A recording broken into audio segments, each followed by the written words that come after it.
Hello, good morning all of you. Good morning, good morning. મારો અવાજ તમારા સુધી પહોંચે છે? વિડીયો વિઝન કમ્પ્લીટ છે કે નહીં? તો એકવાર મને થંબ મૂકી દેજો અને આઈડિયા આવી જાય કે કમ્પ્લીટલી દેખાઈ રહ્યું છે કે નહીં. ઘણા સમયે આપણે મળ્યા છે અને આશા રાખું છું કે દરેક વસ્તુ જે આગળ ભણાવી હતી એ યાદ હશે તમને. Good morning, good morning, good morning.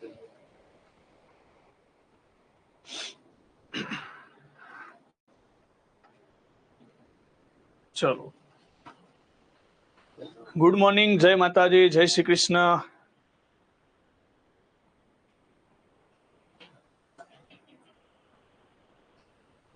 જય દ્વારકાધીશ.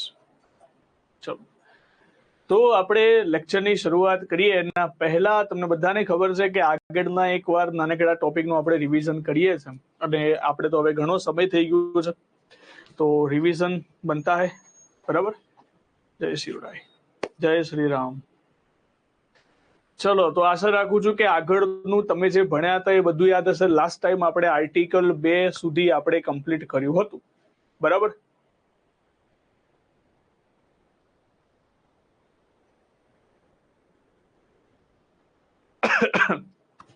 YouTube is trailer. હા, અનુચ્છેદ 3 થી બાકી છે. ક્યાંય ખોવાઈ નતો ગયા?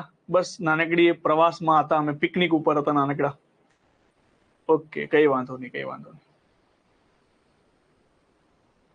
ચલો, A to Z તો પોસિબલ નથી રિવિઝન, પણ આપણે જે લાસ્ટ ટાઈમ કર્યું હતું એ કરવું પડશે. કારણ કે શું થાય છે કે આગળનું લગભગ 6 લેક્ચર થઈ ગયા છે આપણા ને.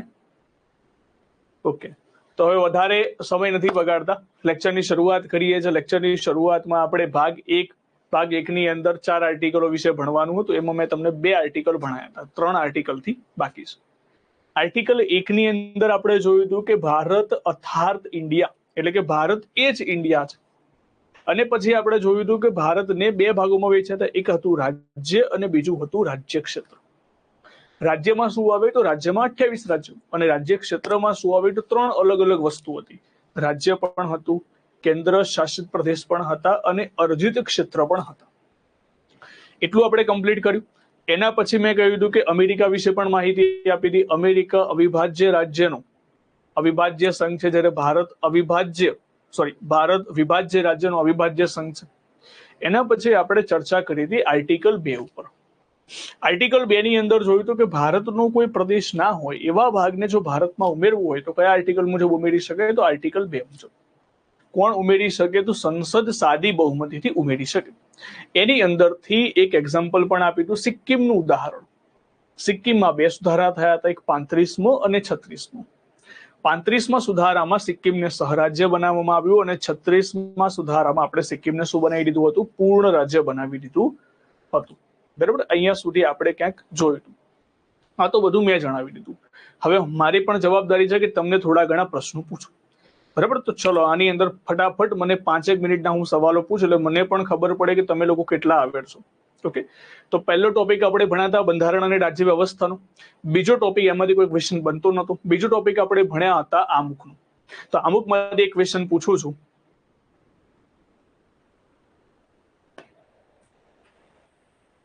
ચલો, તો હેરસ્ટાઇલ બદલાતી રહેશે, તમે ચિંતા ના કરશો, તમે લેક્ચર ઉપર ફોકસ કરો. બરાબર? ઓકે, હા, તમે શ્યોર કરી શકો છો દિલીપભાઈ, બિલકુલ કરી શકો છો, વાંધો નથી. જો તમને ટાઈમ હોય તો બિલકુલ કરી શકો. 151 ડેઝ. ચલો, અહીંયા હું તમને ક્વેશ્ચન પૂછીશ, એનો ફટાફટ મને આન્સર આપજો. કયા કેસમાં કહેવામાં આવ્યું કે કયા કેસમાં કહેવામાં આવ્યું કે આમુખ બંધારણનો ભાગ નથી? ચલો, શોર્ટની અંદર ફટાફટ આન્સર આવવા જોઈએ. કયા કેસમાં કહેવામાં આવ્યું કે આમુખ બંધારણનો ભાગ નથી? કયો કેસ હતો એ? યસ, ચલો, પહેલો આન્સર બહુ બધા આન્સર આવી ગયા છે. Yes, બેરુબારી case. બેરુબારી કેસમાં કહી દેવામાં આવ્યું કે આમુખ બંધારણનો ભાગ નથી. ઓકે, બીજો ક્વેશ્ચન. આમુખમાં સમાજવાદી શબ્દ કયા સુધારામાં ઉમેરવામાં આવ્યો હતો? આમુખમાં સમાજવાદી શબ્દ કયા સુધારામાં ઉમેરવામાં આવ્યો હતો? ખબર નહીં સર. હિતેશભાઈ, આગળનું રિવિઝન કરો. મેં પહેલા દિવસથી કહેલું હતું, રિવિઝન વગર લેક્ચરમાં પ્રવેશ કરવો નહીં, નિષેધ છે. 42મો સુધારો, યસ 42મો સુધારો 1976 ની અંદર. Very good, very good. Okay, પછી એના પછી આપણે બીજો ટોપિક જોયો તો બંધારણ સભાનું નિર્માણ. તમને પ્રશ્ન પૂછાય 1895 બંધારણ સભાની માંગણી પ્રથમ વખત કોણે કરી?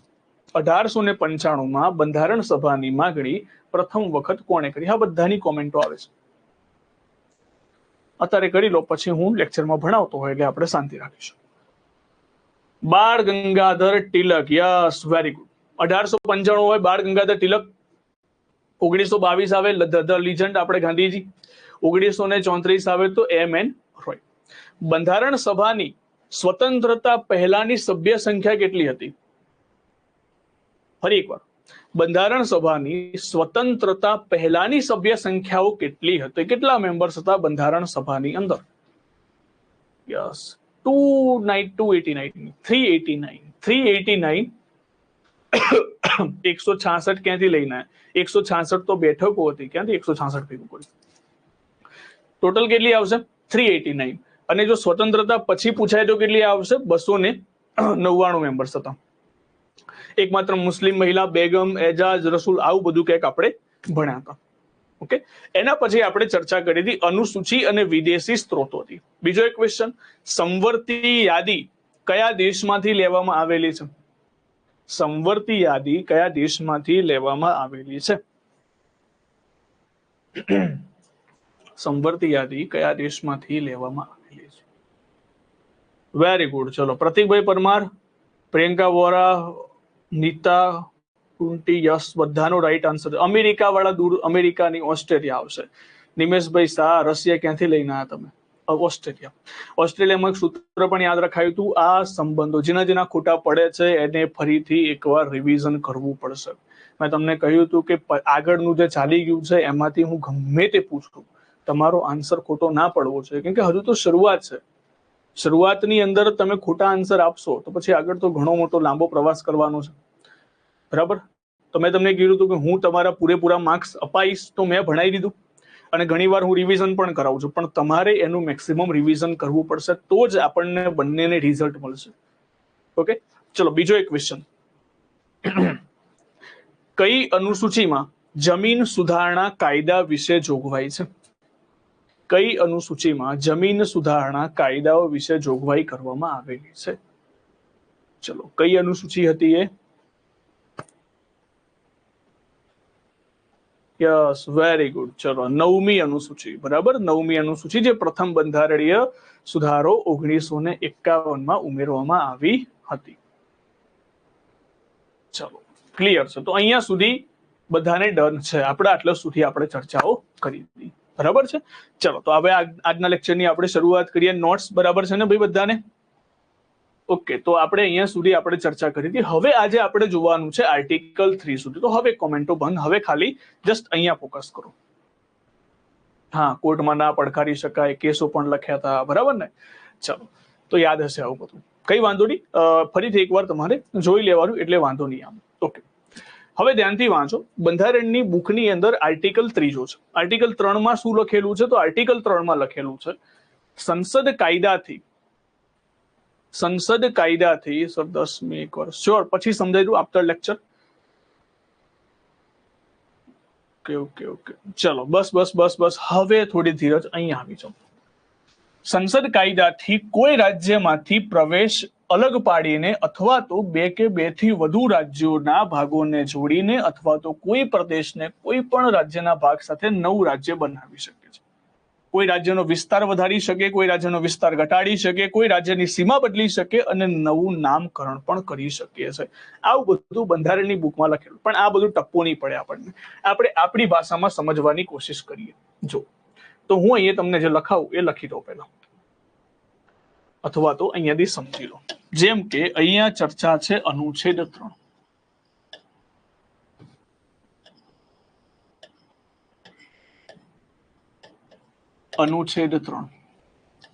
અનુચ્છેદ 3 માં કહે છે કે સંસદ જોડે પાવર છે, સંસદ પાસે સત્તા છે.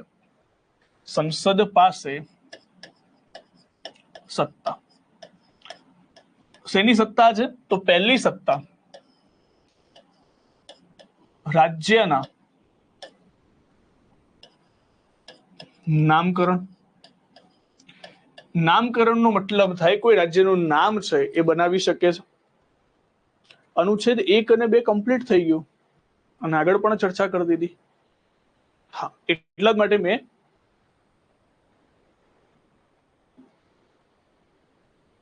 બધું જ આવશે. થોડીક ધીરજ રાખો, પહેલા હું આ કમ્પ્લીટ કરી દઉં, પછી તમારા ક્વેશ્ચન મને પૂછો.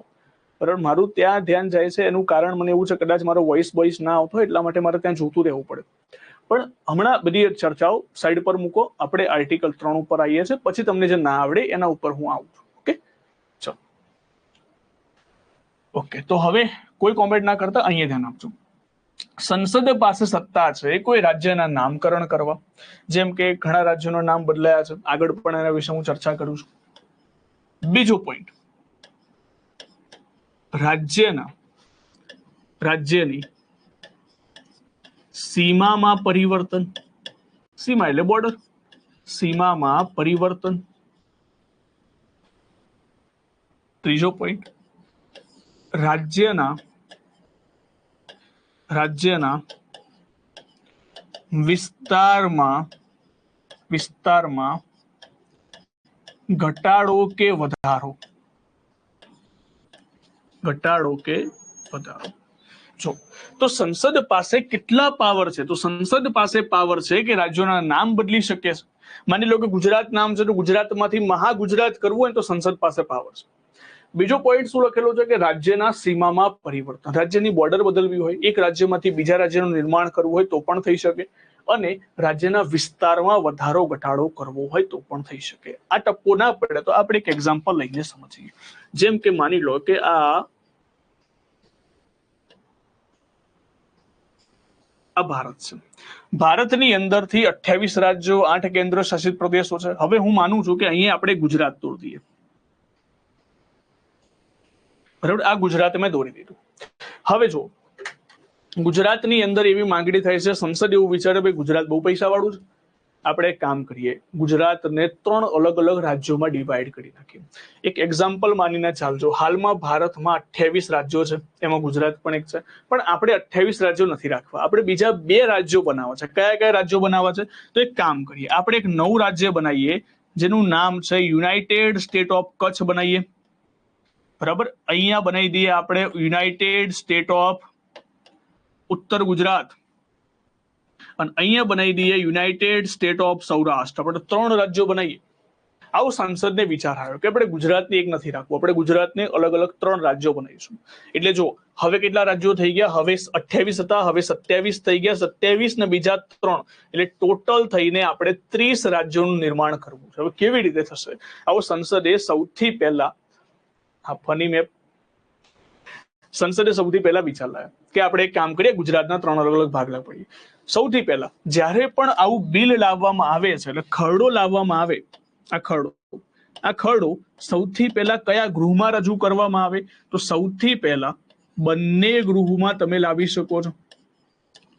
લોકસભાની અંદર પણ આવો ખરડો લાવી શકો અને રાજ્યસભાની અંદર પણ ખરડો લાવી શકો, પણ એક કન્ડિશન છે, જ્યારે પણ તમે આવો ખરડો લાવો છો ત્યારે તમારે રાષ્ટ્રપતિની પૂર્વ મંજૂરી જોઈશે. એટલે રાષ્ટ્રપતિને પૂછવું પડશે કે ગુજરાત છે એના અમે 3 ભાગલા કરીએ છીએ. તો અહીંયા જો, અહીંયા બિલકુલ એ જ કન્ડિશન માનીને ચાલો.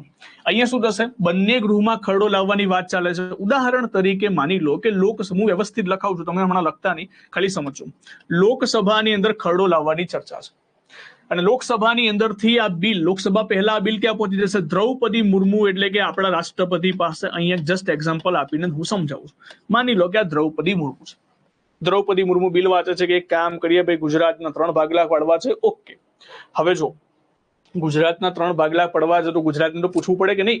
તો અહીંયા રાષ્ટ્રપતિ કે જતા રહેશે, રાષ્ટ્રપતિ ગુજરાતની વિધાનસભા, અને જો 2 રાજ્યો હોય તો વિધાનમંડળ, એટલે કે બે ગૃહ હોય તો વિધાનમંડળ. તો ગુજરાત રાજ્યની વિધાનસભાને આ બિલ મોકલશે. ભાઈ જો એક નિશ્ચિત સમય મર્યાદામાં એ કહી દે છે કે 5 દિવસ, ઉદાહરણ તરીકે 5 દિવસ કે 10 દિવસ નિશ્ચિત સમયની અંદર રાષ્ટ્રપતિ શું કરશે? ગુજરાત વિધાનસભાને કહેશે કે જો તમારા માટે એક બિલ લાયા છે સરસ મજાનું. હવે એક કામ કરીએ, તમારું જે ગુજરાત છે ને, આપણે એને 3 ભાગમાં વેચી દઈએ, United state of Kutch, United state of Saurashtra અને યુનાઇટેડ સ્ટેટ ઓફ ઉત્તર ગુજરાત. શું તમે આના માટે રેડી છો કે નહીં? તો ગુજરાત નિશ્ચિત સમય મર્યાદાની અંદર કાં તો બે જવાબ આવે, કાં તો હા પાડે કાં તો ના પાડે. જો હા પાડી દે તો કોઈ મેટર જ નથી. માની લો કે હા પાડી દે છે, હા પાડી દે છે તો શું થશે? સંસદમાં બિલ લાવવામાં આવશે, સંસદમાં ખરડો લાવવામાં આવશે અને એ ખરડાની અંદર રાષ્ટ્રપતિ શું કરશે? રાષ્ટ્રપતિ પોતાની સ્વીકૃતિ આપી દે તો ગુજરાતના ભાગલા થઈ જશે. બંને ગૃહમાંથી બિલ પારિત થાય પછી રાષ્ટ્રપતિ જોડે જાય અને ગુજરાતના 3 અલગ અલગ રાજ્યો બની. આ પહેલી કન્ડિશન. પણ માની લો ગુજરાતની વિધાનસભાએ ના પાડી કે ના ના ભાઈ અમારે તો 3 ભાગલા નથી પાડવા, અમારે તો એક જ ગુજરાત રાખવું છે. તો હવે શું કરવામાં આવશે? તો પણ રાષ્ટ્રપતિ હા એટલે કે ગુજરાતની વિધાનસભા હા પાડે કે ના પાડે, રાષ્ટ્રપતિ એમના મત માનવા બંધાયેલા નથી. સાહેબ આ કેવી વાત થઈ? તમે તો એક બાજુ એમ કહો છો કે ગુજરાતની વિધાનસભાના મત લીધા અને ગુજરાતની વિધાનસભા જો ના પાડે તો એ ભાગલા થશે. બિલકુલ થશે. તો પછી આનો મત લેવાનો મતલબ શું છે? હવે માની લો તમે કોઈના ઘરની અંદર જઈને ભાગલા કરો છો તો એને એકવાર કહેવું પડશે. ઇન ધ શોર્ટ કહેવાનો મિનિંગ એ છે કે અહીંયા જાણ કરવામાં આવે છે. નહીં તો શું થશે? માની લો કે રાજ્યોની ના પાડી દેવામાં આવે તો કોઈ રાજ્ય એગ્રી જ નહીં થાય. જેમ કે એક્ઝામ્પલ તમે આપો, આંધ્રપ્રદેશની અંદરથી જ્યારે તેલંગાણા અલગ કરવાનું હતું ત્યારે આંધ્રપ્રદેશની વિધાનસભાએ ના પાડી હતી કે ના અમારામાંથી કોઈ રાજ્ય અલગ નહીં થાય, અમે સંયુક્ત રાજ્ય બનીને રહીશું. હવે જો ગુજરાત એ વખતેની આંધ્રપ્રદેશની વિધાનસભાનો મત માની લેવામાં આવે તો કેન્દ્ર પોતાની જવાબદારી ખોઈ બેસે. તો કેન્દ્ર જોડે વધારે પાવરફુલ છે, ભારત દેશમાં કેન્દ્ર પાવરફુલ છે. તો અહીંયા શું કરવામાં આવશે? કેન્દ્ર એટલે કે રાષ્ટ્રપતિ તમે ગણી શકો, રાષ્ટ્રપતિ વિધાનસભાનો મત માનવા બંધાયેલા નથી, ના પણ પાડી દેશે. માની લો કે હા પાડે છે કે ના પાડે છે તો રાષ્ટ્રપતિ સ્વીકારવા બંધાયેલા. તો સાહેબ આ તો વસ્તુ ખોટી થઈ. તમને અંદરથી એવું થતું હશે પણ ખોટી નથી. ભારત દેશમાં કેન્દ્ર જોડે પાવર વધારે હોય છે એટલા માટે. અને કેન્દ્ર નહીં તો દરેક રાજ્યો પોતાને પાવર આવી જાય, દરેક રાજ્યો પોતાને ના પાડી દેશે કે ના ના અમારાથી અલગ રાજ્ય નહીં થાય, બંને રાજ્યો વચ્ચે વિવાદ થઈ જશે. તો અહીંયા કેન્દ્ર વધારે અસરકારક છે. તો અહીંયા જો ફરીથી કન્ડિશન, હા પાડે કે ના પાડે, રાષ્ટ્રપતિ શું કરી દેશે? રાષ્ટ્રપતિ પહેલા કહી દેશે કે ઠીક છે, રાષ્ટ્રપતિની પૂર્વ મંજૂરી મળી ગઈ. તો પૂર્વ મંજૂરી મળ્યા બાદ સંસદના બંને ગૃહમાંથી ખરડો લાવવામાં આવશે અને જ્યારે રાષ્ટ્રપતિ એના ઉપર સાઇન કરશે ગુજરાતના 3 અલગ અલગ ભાગલા થઈ જશે. પછી 28ની જગ્યાએ આપણે 30 રાજ્યો વાંચવા પડશે.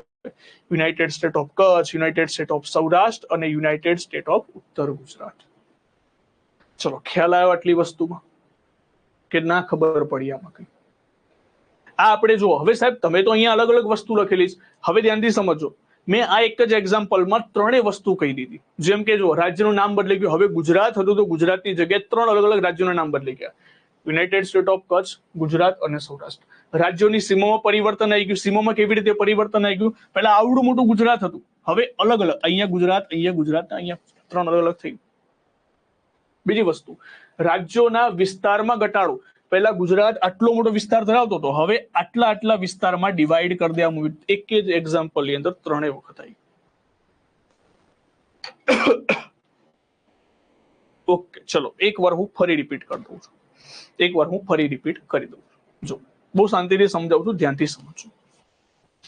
ઉદાહરણ તરીકે માની લો કોઈ રાજ્યનું નામ બદલવું હોય, કોઈ રાજ્યની સીમા બદલવી હોય.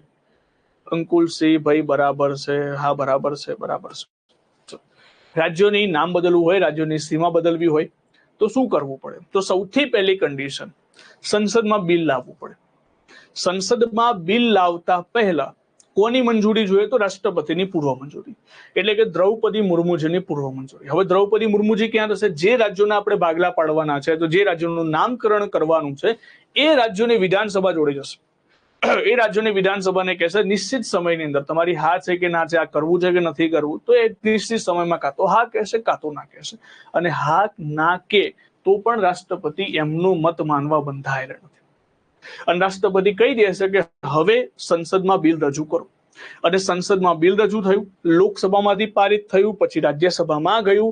રાજ્યસભામાં ગયા પછી રાષ્ટ્રપતિ જ્યારે એના ઉપર સિગ્નેચર કરી દેશે તો ગુજરાતના અથવા તો કોઈ પણ રાજ્યના નામકરણમાં ચેન્જીસ આવશે અથવા તો સીમામાં પરિવર્તન થઈ શકે છે.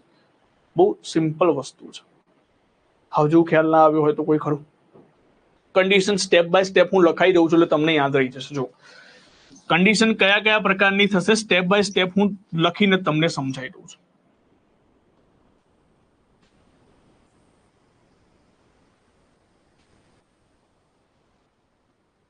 ચલો હવે જો આર્ટિકલ 3 માં આ બધી પ્રક્રિયાઓ શરૂઆતથી નથી. આ પ્રક્રિયાને ઉમેરવામાં આવી હતી કયા સુધારાની અંદર? પાંચમો સુધારો. પાંચમા સુધારામાં પ્રક્રિયા આખી આપવામાં આવી. કયા પ્રક્રિયાથી આ બિલ લાવવામાં આવશે? તો પ્રક્રિયાની અંદર હા લખો, હવે લખો. પ્રક્રિયાની અંદર હર્ષભાઈ અહીંયા ધ્યાનથી સમજી લેજો, સ્ટેપ બાય સ્ટેપ પ્રક્રિયા ઓટોમેટિક હવે આવડી જશે. સર ઇન્ડિયાનું ભારત કર્યું એની અંદર તો કોઈની મંજૂરી લીધી જ નથી. ચલો અહીંયા સૌથી પહેલી કન્ડિશન, માની લો કે ખરડો છે, ઉદાહરણ તરીકે ખરડો છે. ખરડો એટલે બિલ. સૌથી પહેલી કન્ડિશન આવશે રાષ્ટ્રપતિની પૂર્વ મંજૂરી. રાષ્ટ્રપતિની પૂર્વ મંજૂરી. રાષ્ટ્રપતિની પૂર્વ મંજૂરી એટલે પહેલા પરવાનગી લેવી પડે આવું બિલ લાવતા પહેલા. હવે બીજી કન્ડિશન, જ્યારે મંજૂરી રાષ્ટ્રપતિ જોડે જાય છે, રાજ્ય રાષ્ટ્રપતિ શું કરશે? રાષ્ટ્રપતિ જે તે રાજ્યની વિધાન મંડળને મોકલશે. કેવા સમયની અંદર? નિશ્ચિત સમયમાં. હવે એ જે તે વિધાન મંડળના બે આન્સર હોય, કાં તો હા હશે કાં તો ના હશે. કાં તો હા કાં તો ના. ત્રીજી કન્ડિશન શું કહે છે કે આની અંદરથી રાષ્ટ્રપતિ વિધાન મંડળના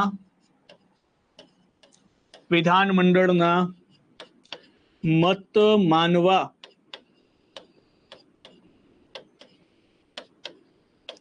બંધાયેલા નથી.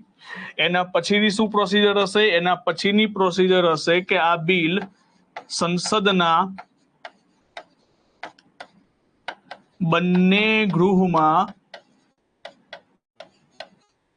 રજૂ કરવામાં આવશે અને એના પછી રજૂ થયા પછી રાષ્ટ્રપતિ દ્વારા મંજૂરી આપવામાં આવશે. ટોટલ આ પ્રકારની પ્રોસિજર તમે અહીંયા જોઈ શકો છો. ચલો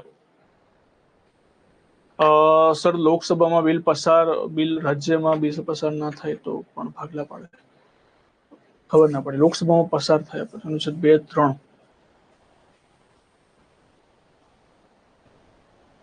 હું આવું છું રવિભાઈ, એની અંદર પણ આવું છું, કેન્દ્ર શાસિત પ્રદેશના અંદર પણ આવું છું. પેલા આટલું ખબર પડી એ મને કહો તમે. હું બધું જ તમને સમજાવીશ, તમે ઉતાવળ ના કરતા, બરાબર? પહેલા હું સ્ટેપ બાય સ્ટેપ અને શાંતિથી તમને સમજાવવા માંગુ છું. પહેલા આટલો આઈડિયા આવી ગયો તમને, મને એ કહો. તમારા જેટલા પણ ક્વેશ્ચન થશે મને ખબર છે કયા કયા ક્વેશ્ચન તમારા થવાના છે. અને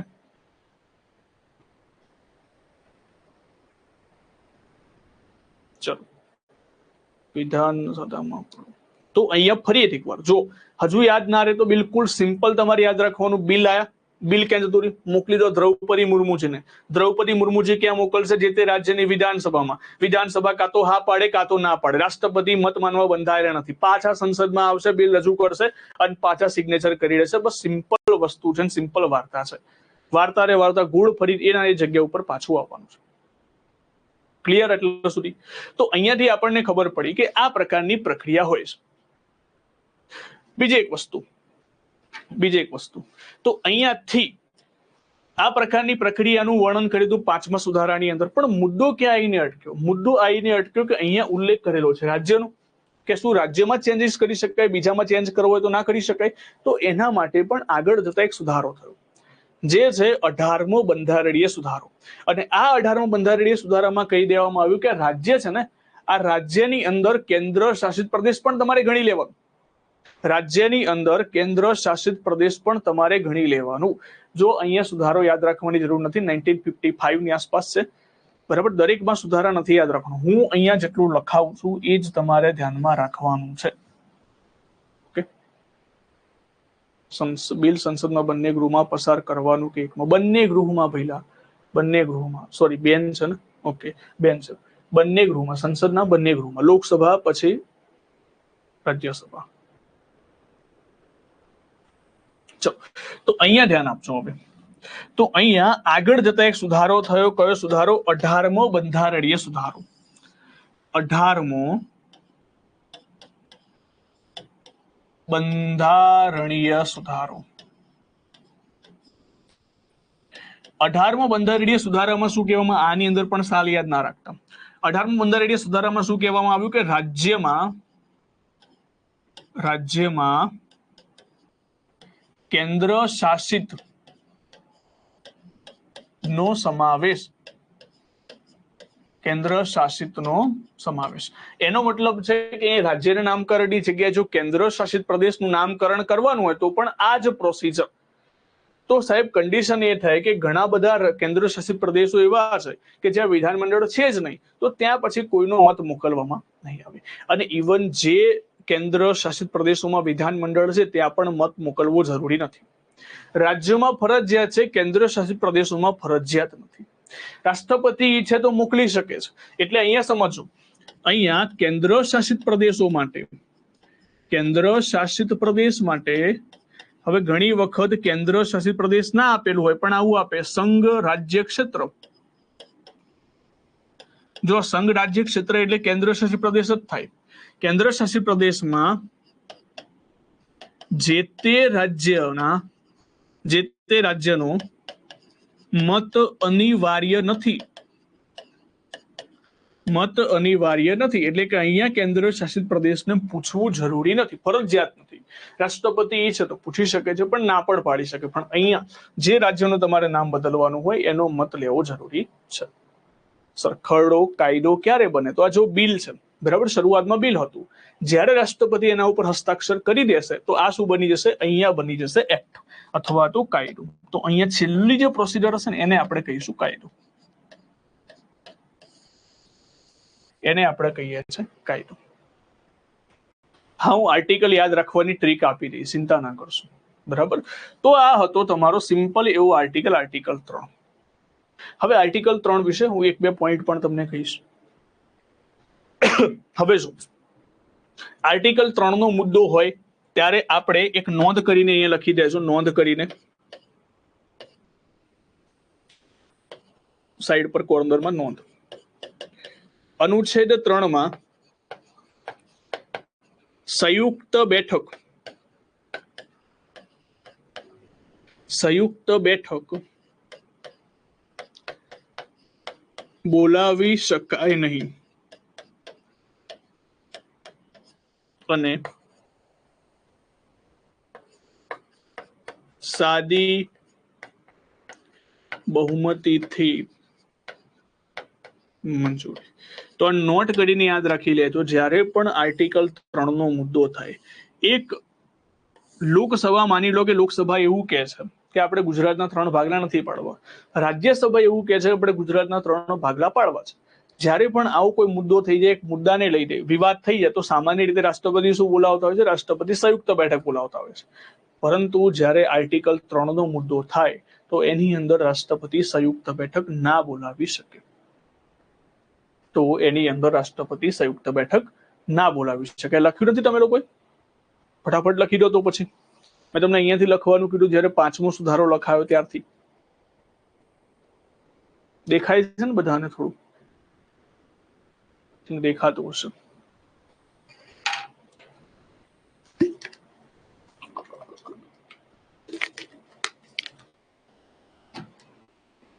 ચલો,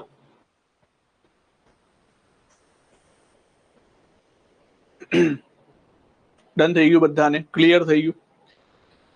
તો આ હતો તમારો આર્ટિકલ 3. હવે તમે જો થોડું વાંચો, સાદી બહુમતી એટલે એક્ઝામ્પલ તરીકે, ઓકે વાંધો નહીં, બેસ્ટ, પછી લખી દેશો, વાંધો નહીં. જો સાદી બહુમતી કોને કહેવાય એ પણ એક ક્વેશ્ચન છે, એ સમજી લેજો. સાદી બહુમતી કહીશું કોને? સાદી બહુમતી ઉદાહરણ તરીકે માની લો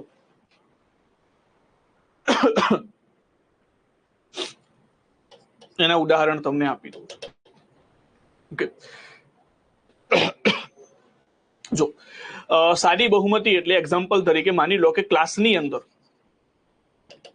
અંદર ટોટલ એડમિશન 500 હોય. એક્ઝામ્પલ તરીકે ટોટલ એડમિશન 500 છે. હવે અત્યારે માની લો કે હાજર 250 લોકો જ છે. કેટલા લોકો હાજર છે? 250. ટોટલ ક્લાસમાં એડમિશન આપણા 500 છે અને હાજર કેટલા છે? 250 લોકો હાજર છે. તો 250 ના જેટલા હાજર છે એને ડિવાઈડ બાય 2 + 1 થશે. તો 250 ના અડધા કેટલા થાય? તો 250 ના અડધા થાય 125 અને 1. ટોટલ થઈને કેટલા થઈ ગયા? 126. ટૂંકમાં અહીંયા ટોટલ સંખ્યા કેટલી છે ધ્યાનમાં નથી લેવો. જેટલા હાજર છે એના અડધા +1. માની લો કે 100 નો ક્લાસ હોય તો 100 ના ક્લાસની અંદરથી 40 લોકો હાજર હોય તો આપણે કયું ધ્યાનમાં લઈશું? જેટલા હાજર છે એટલા. 40 લોકો હાજર છે એને અડધા +1 કરી દેવાના. એને આપણે કહીશું સાદી બહુમતી. શક્ય હોય તો વ્હાઇટ બોર્ડ, નહીં વ્હાઇટ બોર્ડમાં નહીં દેખી શકો તમે. વ્હાઇટ બોર્ડમાં કમ્પ્લીટલી નહીં દેખાય. વ્હાઇટ બોર્ડમાં છે ને આંખો અજઈ જશે તમારી.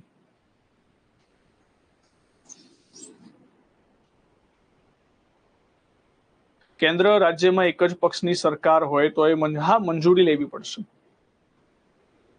બરાબર. ચલો, આનું એક એક્ઝામ્પલ તમે લખી નાખો. ઉદાહરણ તરીકે આર્ટિકલ 3 ના એક્ઝામ્પલ લખવા હોય તો તમે લખી શકો છો. આમ તો એવું જરૂર નથી કે પૂછાતા નથી, પણ યાદ રાખી લેજો કે આંધ્રપ્રદેશમાંથી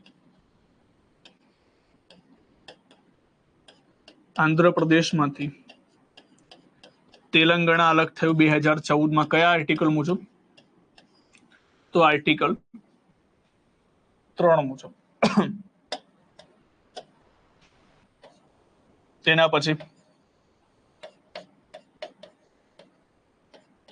ઓડિશા નામ ચેન્જ કરવામાં આવ્યું, નામકરણ. તમે જોઈ શકો છો કે તમિલનાડુનું નામ બદલાયું. પેલા મદ્રાસનો ભાગ હતા, તમિલનાડુનું નામકરણ થયું હતું, નામકરણ. તો આ બધા જે વસ્તુ છે, કોઈ રાજ્યનું નામ બદલાય છે તો આર્ટિકલ 3 નું એક્ઝામ્પલ છે.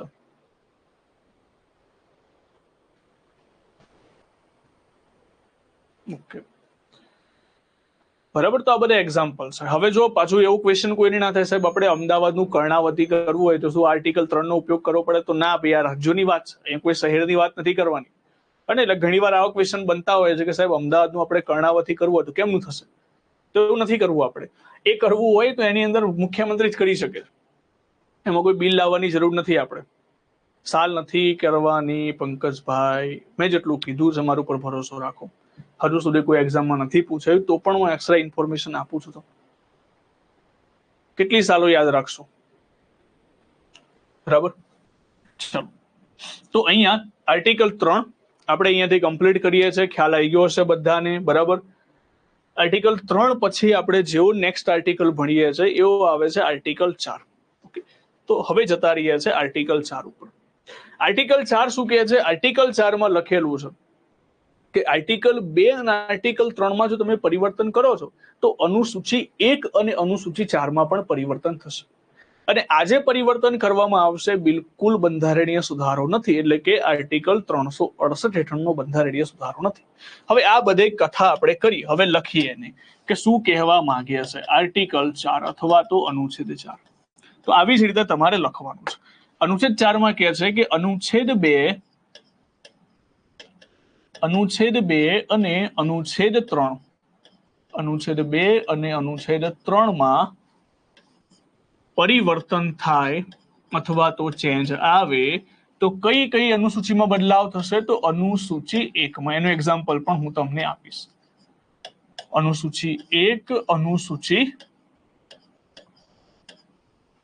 4 માં. અને આજે પરિવર્તન હશે, આજે પરિવર્તન છે એ પરિવર્તન બિલકુલ સાદી બહુમતીથી કરવામાં આવશે. અને અહીંયા જે સુધારો થશે એ બંધારણીય સુધારો અનુચ્છેદ 368 હેઠળ ગણાતો નથી. નથી. એટલે કે માની લો કે કોઈ નવું રાજ્ય બને છે તો એમાં કઈ બંધારણીય સુધારાનો આપણે ક્રમ આપવાની જરૂર નથી. જેમ કે આંધ્રપ્રદેશમાંથી તેલંગાણા બન્યું તો એમાં કઈ બંધારણીય સુધારો આપણે નથી કર્યો. જેમ કે આપણે આગળ ભણ્યા કે 42મો સુધારો 1976 આ શબ્દો ઉમેરવામાં આવ્યા, તો એ પ્રકારેનો કોઈ સુધારો નહીં થાય. જેમ કે મહારાષ્ટ્રમાંથી ગુજરાત અલગ થયું તો આપણે કઈ બંધારણીય સુધારો નથી કર્યો કે આ વર્ષની અંદર આટલા સુધારાની અંદર 1960માં ગુજરાત બન્યું. ના, એમાં આપણે કોઈ બંધારણીય સુધારાની જરૂર નથી. એ કયા આર્ટિકલમાં લખેલું છે? આર્ટિકલ 4 ની અંદર. તો આર્ટિકલ 4માં વર્ણન છે કે 2 અને 3માં પરિવર્તન આવે. સાહેબ 2 અને 3માં પરિવર્તન કેવી રીતે આવે? તો એક એક્ઝામ્પલ લખું. જેમ કે માની લો આર્ટિકલ 2 શું કહે છે કે ભારતનો ભાગ ના હોય એવો કોઈ ભાગ ઉમેરવો. ઉદાહરણ તરીકે લાહોર છે આપણું. લાહોર ભારતનો ભાગ બની ગયું. કયા આર્ટિકલ મુજબ? આર્ટિકલ 2 મુજબ. હવે જેવું લાહોર ભારતનો ભાગ બનશે તો અનુસૂચિ 1માં આપણે એવા 29 રાજ્યો થઈ જશે. જે 28 રાજ્યોની જે લિસ્ટ હતી એમાં એક રાજ્ય બીજું આવી જશે, એટલે કે અનુસૂચિ 1માં ચેન્જ થયું. હવે બીજું શું થશે કે લાહોર આપણે રાજ્ય બની ગયું તો લાહોરની રાજ્યસભાની પણ બેઠકો હશે તો શેમાં પરિવર્તન કર્યું? અનુસૂચિ 4માં પણ તમે પરિવર્તન કરી નાખ્યું. આ આપણે ભારત બહારનું વાત કરી. હવે માની લો આંધ્રપ્રદેશમાંથી તેલંગાણા બન્યું તો આપણે આંધ્રપ્રદેશમાંથી તેલંગાણા બન્યું તો હવે 28 રાજ્યોનો જે ક્રમ હતો એની જગ્યાએ આપણે લિસ્ટમાં એક નવું રાજ્ય ઉમેર્યું, એ છે તેલંગાણા. તો અહીંયા પણ ચેન્જ આવ્યો અને તેલંગાણાની રાજ્યસભાની બેઠકો પણ આપી તો અનુસૂચિ 4માં પણ પરિવર્તન આવ્યું. તો એનો મતલબ થાય કે સામાન્ય રીતે આર્ટિકલ 2 અને આર્ટિકલ 3માં કોઈ નવું રાજ્ય તમે એડ કરો છો તો અનુસૂચિ 1 અને અનુસૂચિ 4માં પણ બદલાવ થશે. અને આ જે બદલાવ હશે આર્ટિકલ 368 હેઠળના બંધારણીય સુધારા મુજબ. એટલે કે અહીંયા ક્રમ આપવાનો હોતો નથી. ક્રમ આપવાનો હોતો નથી. ચલો, ખ્યાલ આવી ગયો આટલી વસ્તુનો? આ આપણે વાત કરી બિલકુલ લોજિકલ અને બિલકુલ સારી વસ્તુની. હવે અહીંયા તમે જેવું પોલિટીની બુકમાં જોશો તો એવું લાંબુ લખાણ અહીંયા લખેલું હશે. પણ જો અહીંયા આર્ટિકલ 3 હું ફરી એકવાર વાંચી લઉં. અહીંયા શું લખેલું છે?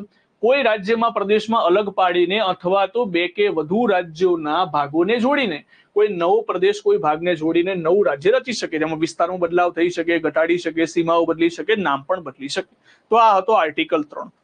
એના પછીનો જે આર્ટિકલ છે આર્ટિકલ 4માં શું કહે છે? આર્ટિકલ 4માં અહીંયા લખેલું છે, સોરી અહીંયા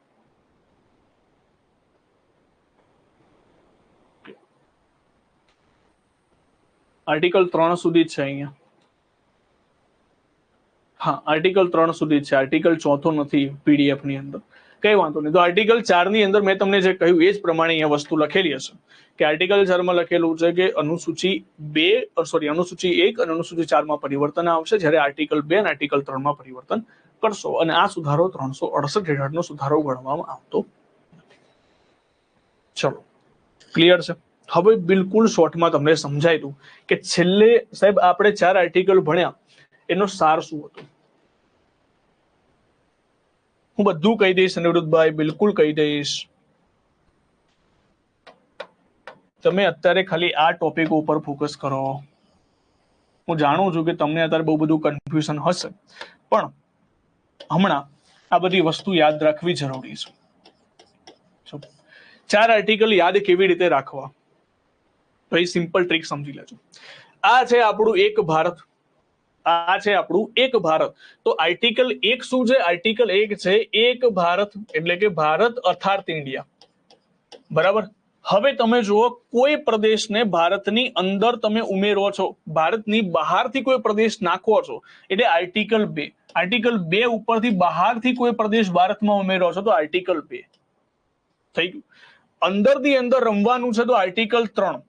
આર્ટિકલ 3માં શું આવશે? અંદરના ભાગોમાં બદલાવ કરવામાં આવશે તો આર્ટિકલ 3. બીજું 2 અને 3માં પરિવર્તન કરો છો તો અનુસૂચિ 1 અને અનુસૂચિ 4માં પણ પરિવર્તન કરવામાં આવશે. 1 થી 4 નંબર તમારે યાદ રાખવાના. જો 2 અને 3માં પરિવર્તન કરો તો શેમાં અનુસૂચિ 1 અને અનુસૂચિ 4માં પરિવર્તન થશે. એ તમારો થઈ ગયો આર્ટિકલ 4. સિમ્પલ વસ્તુ છે. એક ભારત, કોઈ બારનો ભાગ ઉમેરો, આર્ટિકલ 2, અંદર રમો, આર્ટિકલ 3, 2 અને 3માં પરિવર્તન કરો, 1 અને 4માં પણ પરિવર્તન થઈ જશે. એ તમારો થઈ ગયો આર્ટિકલ 4. બહુ સિમ્પલ વસ્તુ છે. ડિટેલ્સમાં જોયું અને શોર્ટકટની અંદર પણ જોઈ લીધું કે 4 આર્ટિકલ કઈ પ્રકારે યાદ રાખી શકાય. ઓકે, તો આ વસ્તુ યાદ રાખજો, ચકેડું યાદ રાખી લેજો પૂરું, તો યાદ રહી જશે ઓટોમેટિકલી. 1, 2, 3 અને 4. ચલો, એક વસ્તુ તમે એક વસ્તુ જોઈ, કોઈએ મને એ સવાલ ના કર્યો કે સાહેબ ભારતમાં બધા ભાગો લેવાની તો વાત કરી, પણ આપણે કદાચ આપવાનો થાય તો, અને આપણી માનસિકતા જ એવી છે કે આપણે લઈ જ લઈએ છીએ, આપવાની વાત તો ક્યારે પણ આવે નહીં. અને બરાબર આવું જ હોવું જોઈએ કે આપણી વસ્તુ લેવાની જોઈએ, આપવાની થોડી હોય. તો અહીંયા મેં શું વાત કરી, જો ભારતનો કોઈ ભાગ ઉમેરવો હોય તો આર્ટિકલ 2, અને અંદર રમવું હોય તો આર્ટિકલ 3. પણ કદાચ એવું બન્યું કે ભારતનો ભાગ આપણે બહારથી, ભારતનો ભાગ કોઈ અન્ય ક્ષેત્રને આપવો હોય તો કયા આર્ટિકલ મુજબ આપીશું?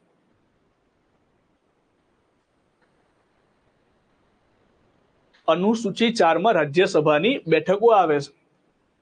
ખબર ના પડી તો એક ભારત, બહારનો ભાગ ઉમેરો આર્ટિકલ 2, અંદરમાં રાજ્ય, ભારતના રાજ્યોમાં કોઈ ચેન્જીસ કરવાનું આવે તો આર્ટિકલ 3, નામકરણ કરો, સીમામાં પરિવર્તન કરો, વિસ્તાર બદલો. અને અનુસૂચિ આર્ટિકલ 4 શું કહે છે કે 2 અને 3 માં પરિવર્તન થાય તો અનુસૂચિ 1 અને અનુસૂચિ 4 માં પણ પરિવર્તન થશે. ચલો, માની લો કે કોઈ ભારતનો ભાગ બીજા કોઈ ક્ષેત્રને આપવાનો થાય છે તો કયા આર્ટિકલ મુજબ આપણે આપીશું? ના આપી શકાય, ભારત સંઘને તોડી ના શકાય. એક વસ્તુ તમે સાચી કીધી, ભારત સંઘને તોડી ના શકાય. તો કદાચ તમને યાદ હશે કે બેરુબારી પ્રદેશ આપણે આપી દીધો, બાંગ્લાદેશને આપણે 51 એન્ક્લેવ્સ આપી દીધા. કચ્છનો વિવાદ થયો તો કચ્છની અંદરથી આપણે 350 માઇલનો વિસ્તાર પાકિસ્તાનને આપી દીધો. ક્યાંથી આપ્યો? તો ખરેખર ભારતની અંદર આ વસ્તુ હોત તો કેવી રીતે આપી શકાય, અને કયા આર્ટિકલ મુજબ આપે તો એ કન્ફ્યુઝન હશે. તો જો અહીંયાથી તમને એક વસ્તુ શીખવું,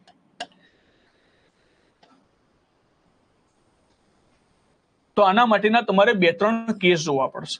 સૌથી પહેલો કેસ, બીજાના વિશે ચર્ચા પણ કરેલી છે. પહેલો કેસ હતો બેરુબારી કેસ. બેરુબારી કેસ, બેરુબારી કેસની અંદર મેં તમને એ વખતે પણ ચર્ચા કરી હતી.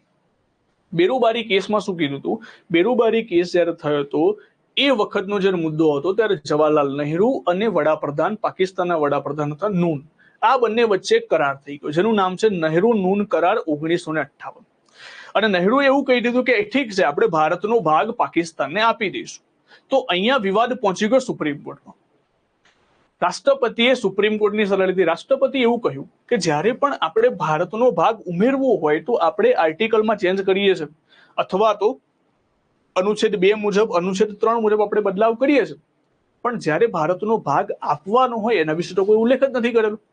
તો આપવાનું હોય તો કેવી રીતે આપીશું? તો સુપ્રીમ કોર્ટે અમને 2 સલાહ આપી. એક કામ કરો, તમે અનુચ્છેદ 3 માં વસ્તુ લખી નાખો, કાં તો પછી જ્યારે પણ ભારતનો ભાગ આપવાનો થાય તો એની અંદર તમારે બંધારણીય સુધારો કરવો પડશે. અને સુપ્રીમ કોર્ટે એ પણ ના પાડી દીધી કે ભારતનો કોઈ પણ વ્યક્તિ અથવા તો કોઈ પણ સંસ્થા ભારતનો ભાગ આપી નહીં શકે. માત્ર ને માત્ર શું કરી શકે છે? ફેર બદલી કરી શકે, જેટલું આપે છે એટલું લઈ શકે છે. એટલે બેરુબારી કેસમાં તમે સમજો, બેરુબારી કેસમાં બેરુબારી ભાગને પાકિસ્તાન અને ભારતમાં એક સમાન વિસ્તારમાં વેચવામાં આવ્યો કે આટલો ભાગ ભારત લઈ રહેશે, આટલો ભાગ પાકિસ્તાન. સેમ એવો મુદ્દો બાંગ્લાદેશમાં બને તો. બાંગ્લાદેશનો એવો ઘણો વિસ્તાર હતો જ્યાં ભારતીયો હતા, પણ બાંગ્લાદેશના એવા ઘણા વિસ્તારમાં હતા જે બાંગ્લાદેશ કમ્યુનિટી, મુસ્લિમ કમ્યુનિટીમાંથી હતા. હવે એ વસ્તુની અંદર શું હતું કે ભારતે પોતાને 51 અલગ અલગ ક્ષેત્રો, 51 અલગ અલગ એન્ક્લેવ્સ ભારતને આપ્યા. તો બાંગ્લાદેશે, સોરી, ભારતે 100 આપ્યા, બાંગ્લાદેશે સામે આપણને 51 આપ્યા, પણ બંનેનો વિસ્તાર 6.1 કિલોમીટરનો જ હતો. એટલે ઇન શોર્ટ, ભારતનો કોઈ પ્રદેશ બીજા ક્ષેત્રોને ક્યારે પણ ના આપી શકાય. હા, પણ જો ફેરબદલી કરવી હોય, ગોઠવણી કરવી હોય, કાંઈ જેટલું આપીને આપણે કરવી હોય તો એમાં શું કરવું પડશે? આપણે બંધારણીય સુધારો કરવો પડશે. ખ્યાલ આવ્યો આટલી વસ્તુનો? તો બેરુબારી જે કેસ હતો, હું લખાઈ દઉં છું અહીંયા. બેરુબારી કેસમાં જ્યારે કેસ પહોંચ્યો હતો ત્યારે એક રિપોર્ટ હતો નહેરુ નૂન 1958 કરાર હતો. અને આ કરાર મુજબ ડોક્ટર રાજેન્દ્ર પ્રસાદ રાષ્ટ્રપતિ, ડોક્ટર રાજેન્દ્ર પ્રસાદે શું કર્યું હતું? રાજેન્દ્ર પ્રસાદ એટલે કે આપણા ભારતના રાષ્ટ્રપતિએ કોની સલાહ લીધી હતી? તો સલાહ લીધી હતી સુપ્રીમ કોર્ટની. સલાહ લીધી હતી સુપ્રીમ કોર્ટની. અહીં સુપ્રીમ કોર્ટ શોર્ટમાં લખું છું. તો સુપ્રીમ કોર્ટે શું જણાવ્યું? સુપ્રીમ કોર્ટે જણાવ્યું કે જ્યારે પણ આવો પ્રદેશની આપલે થાય, આપલે કરવાની થાય તો કયો સુધારો આવશે? તો અનુચ્છેદ 368 368 સુધારા મુજબ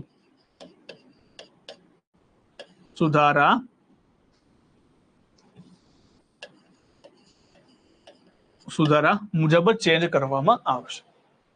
તો બેરોજગારી રીઝનની અંદર પણ જ્યારે પ્રદેશનો આપલે કરવાનો થયો ત્યારે પણ આપણે બંધારણીય સુધારો કર્યો. કોઈને યાદ છે કયો સુધારો હતો? મેં એ વખતે પણ લખાયું હતું. બેરોજગારી કેસમાં જ્યારે પરિવર્તન કરવામાં આવ્યું ત્યારે અમુક પ્રદેશ ભારતને રાખવામાં આવ્યો, અમુક પ્રદેશ પાકિસ્તાનને રાખવામાં આવ્યો. તો એ વખતે કયો સુધારો કરવામાં આવ્યો હતો? ચલો, કોઈને ખબર છે? મેં ભણાવ્યું છે આગળ પણ આ બેરોજગારી કેસ પણ ચર્ચા કરેલી છે. ઘણા બધા તો પાના ફેરવા લાગશે, પાના ફરી ગયા હશે, આમ આગળ જોવા માંડ્યા હશે. ચલો હવે મને કહો, કમેન્ટ કરો. હવે 1942 સુધારો. વાહ ભાઈ વાહ, યસ, વેરી ગુડ. કયો સુધારો આવશે? તો 9મો બંધારણીય સુધારો. 9મો સુધારો. which year? 1960. તો જો એટલા માટે આપણે એ ક્રમ આપ્યો. જો ક્રમ કેમ આપ્યો? કારણ કે લખી દીધું કે 368 મુજબ જ તમે કોઈ પ્રદેશ આપી શકો છો, આપીને આપલે કરી શકો છો, બાકી ના કરી શકી. તો જ્યારે પણ બેરોજગારીનો મુદ્દો થયો એના પછીનો બીજો મુદ્દો ક્યારે થયો હતો? તો બીજો મુદ્દો થયો હતો ભારત બાંગ્લાદેશ વિવાદ. ભારત બાંગ્લાદેશ વિવાદ.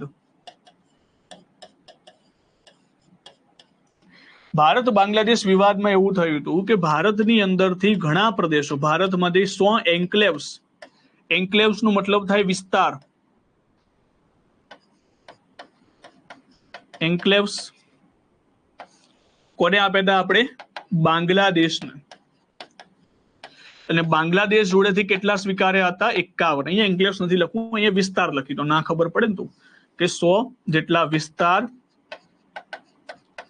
અને 51 જેટલા વિસ્તાર આપણે બાંગ્લાદેશ જોડેથી સ્વીકાર્યા હતા. તો અહીંયા શું હતું? આમ ગયું અને આમ ગયું, બરાબર, એક્સચેન્જ કરી નાખ્યા. અને એ વખતે આપણે સુધારો કર્યો હતો. કયો સુધારો? 100મો બંધારણીય સુધારો. 100મો સુધારો. હવે જો આ બંને વિસ્તાર જે હતા ને, ભલે 51 હતા, પણ આપણી જોડે એની જોડે નાના મોટા વિસ્તાર હતા, આપણી જોડે નાના, પણ અહીંયા કિલોમીટર તો સરખા હતા. 6.1 કિલોમીટરના વિસ્તારની આપણે અદલા બદલી કરેલી હતી.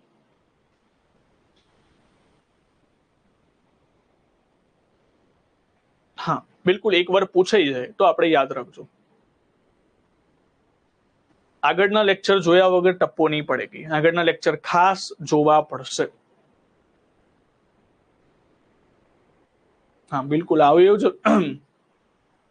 કારણ કે આગળના લેક્ચરમાં થોડી ઘણી માહિતી મેં આના વિશે આપેલી છે, એટલા માટે તો આગળના લેક્ચર જોવા પડશે પ્રિયંકાબેન. તો એકવાર જોઈ લેજો, પણ હમણાં આના ઉપર ફોકસ રાખો, ખબર પડી જશે. તો અહીંયા જ્યારે પણ એક્સચેન્જ કરવાનું થયું તો આપણે શું કરી નાખ્યો? સુધારો કરી નાખ્યો. પણ આમાં એક અપવાદ આવ્યો. આમાં શું અપવાદ આવ્યો? કચ્છનો વિવાદ આપણે સામે આવ્યો હતો. જો કચ્છની અંદર એવું થયું હતું કે કચ્છના વિસ્તારમાં મેટર થઈ ગઈ કે અમુક વિસ્તાર આપણે શું કરવો પડે? પાકિસ્તાનને આપવો પડે. હવે અહીંયા આપણે એક્સચેન્જ નથી કર્યું. અહીંયા જ્યારે કચ્છનો વિવાદ બન્યો હતો ત્યારે ટ્રિબ્યુનલ બનાવવામાં આવી હતી. બે રાજ્યો વચ્ચે અથવા બે દેશો વચ્ચે કોઈ મેટર થાય તો આંતરરાષ્ટ્રીય ટ્રિબ્યુનલ બનાવવામાં આવી. 6.1 કિલોમીટર છે, 61 કિલોમીટર નથી, ખાલી 6 કિલોમીટર છે. ઓકે, તો જ્યારે આ વિવાદ થયો હતો, કચ્છનો વિવાદ, તો આંતરરાષ્ટ્રીય ટ્રિબ્યુનલ બેસી અને આંતરરાષ્ટ્રીય ટ્રિબ્યુનલે ભારતના વિરુદ્ધમાં ચુકાદો આપી દીધો. ભારતને એવું કીધું, ભાઈ તમારે 350 માઇલનો વિસ્તાર પાકિસ્તાનને આપવો પડશે. તો આની અંદર આપણે બંધારણીય સુધારો ના કર્યો. બંધારણીય સુધારો કેમ કરી શકાય? આપલે કરવાની વાત હોય ત્યારે, પણ જ્યારે આંતરરાષ્ટ્રીય મુદ્દો પહોંચી જાય છે તો પછી આપણા હાથમાં નથી હોતું. એટલા માટે કચ્છનો જ્યારે વિવાદ થયો હતો ત્યારે એની અંદર આપણે બંધારણીય સુધારો કર્યો નહોતો. કચ્છ વિવાદની અંદર ભારતે શું કર્યું હતું? ભારતે પાકિસ્તાનને કેટલો વિસ્તાર આપ્યો હતો? 350 માઇલનો વિસ્તાર સોંપ્યો હતો. અને સુધારો અહીંયા બંધારણીય સુધારાનો ક્રમ નથી આવતો. બંધારણીય સુધારો કર્યો ન હતો. કેમ કર્યો ન હતો? કારણ કે આંતરરાષ્ટ્રીય મુદ્દો બની ગયો હતો, એટલા માટે. કયા અનુચ્છેદ મુજબ? આર્ટિકલ 368 મુજબ. જો આ જ આકૃતિની અંદર હું ફરી જઉં છું, ધ્યાનથી સમજજો. અહીંયા આ આકૃતિમાં તમારે બહુ સિમ્પલ વસ્તુ યાદ રાખી દેવાની છે કે અહીંયા જુઓ કે ભારતનો કોઈ પ્રદેશ, ભારતનો બહારનો કોઈ પ્રદેશ ઉમેરવો હોય આર્ટિકલ 2, અંદર અંદર રમવું હોય આર્ટિકલ 3, ભારતનો કોઈ પ્રદેશ બીજા ક્ષેત્રને આપવાનું થાય અથવા તો એક્સચેન્જ કરવાનું થાય, બહાર નીકળો આર્ટિકલ 368. તો આ સિમ્પલ વસ્તુ છે. પીઓકે વસ્તુ અલગ છે, મુદ્દો અલગ છે. ચલો આપણે એ બધા મુદ્દામાં નથી જવું. જ્યારે તમે જીપીએસસી ની બેચમાં ભણશો ત્યારે આપણે આ બધું કરીશું. આપણે કોન્સ્ટેબલની બેચમાં છે તો એ પ્રમાણે તો પણ હું ઘણું ડિટેલ્સમાં આની અંદર જઉં છું. બરાબર, ચલો ઓકે. તો અહીંયા સુધી આટલા મુદ્દાઓ તમારે યાદ રાખવાના થાય છે. ક્લિયર છે? તો અહીંયા સુધી આપણે 1 થી 4 આર્ટિકલ ભણે અને કોઈ વિસ્તાર બીજા ક્ષેત્રોને આપવાનો થાય તો એના વિશે પણ આપણે ચર્ચા કરી. હવે આગળ જઈએ. એક બીજો પોઈન્ટ ભણવાનો છે.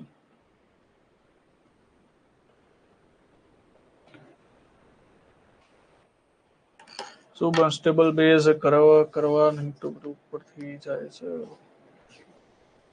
કોન્સ્ટેબલ બેઝ થી ઉપર જ જવું પડશે. હવે કોન્સ્ટેબલ એવું નથી રહ્યું જે પહેલા 2013-14 હતું કે ભારતની રાજધાની શું છે, ભારતની પ્રતીક શું છે, રાષ્ટ્રીય પક્ષી કયું છે. આ બધું 2013-14 આવતું, પણ હવે નહીં.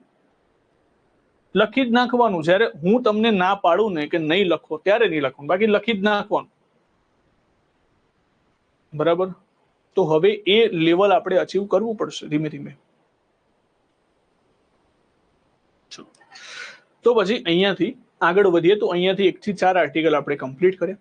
હવે આના પછીનો એક નાનકડો મુદ્દો છે જે આની સાથે જોડાયેલો છે, જે છે રાજ્ય પુનઃગઠન. તૈયારી તો હું તમને તૈયારી કરાવું છું. રાજ્ય પુનઃગઠન, તો એક મુદ્દો લખજો અહીંયાથી, રાજ્ય પુનઃગઠન.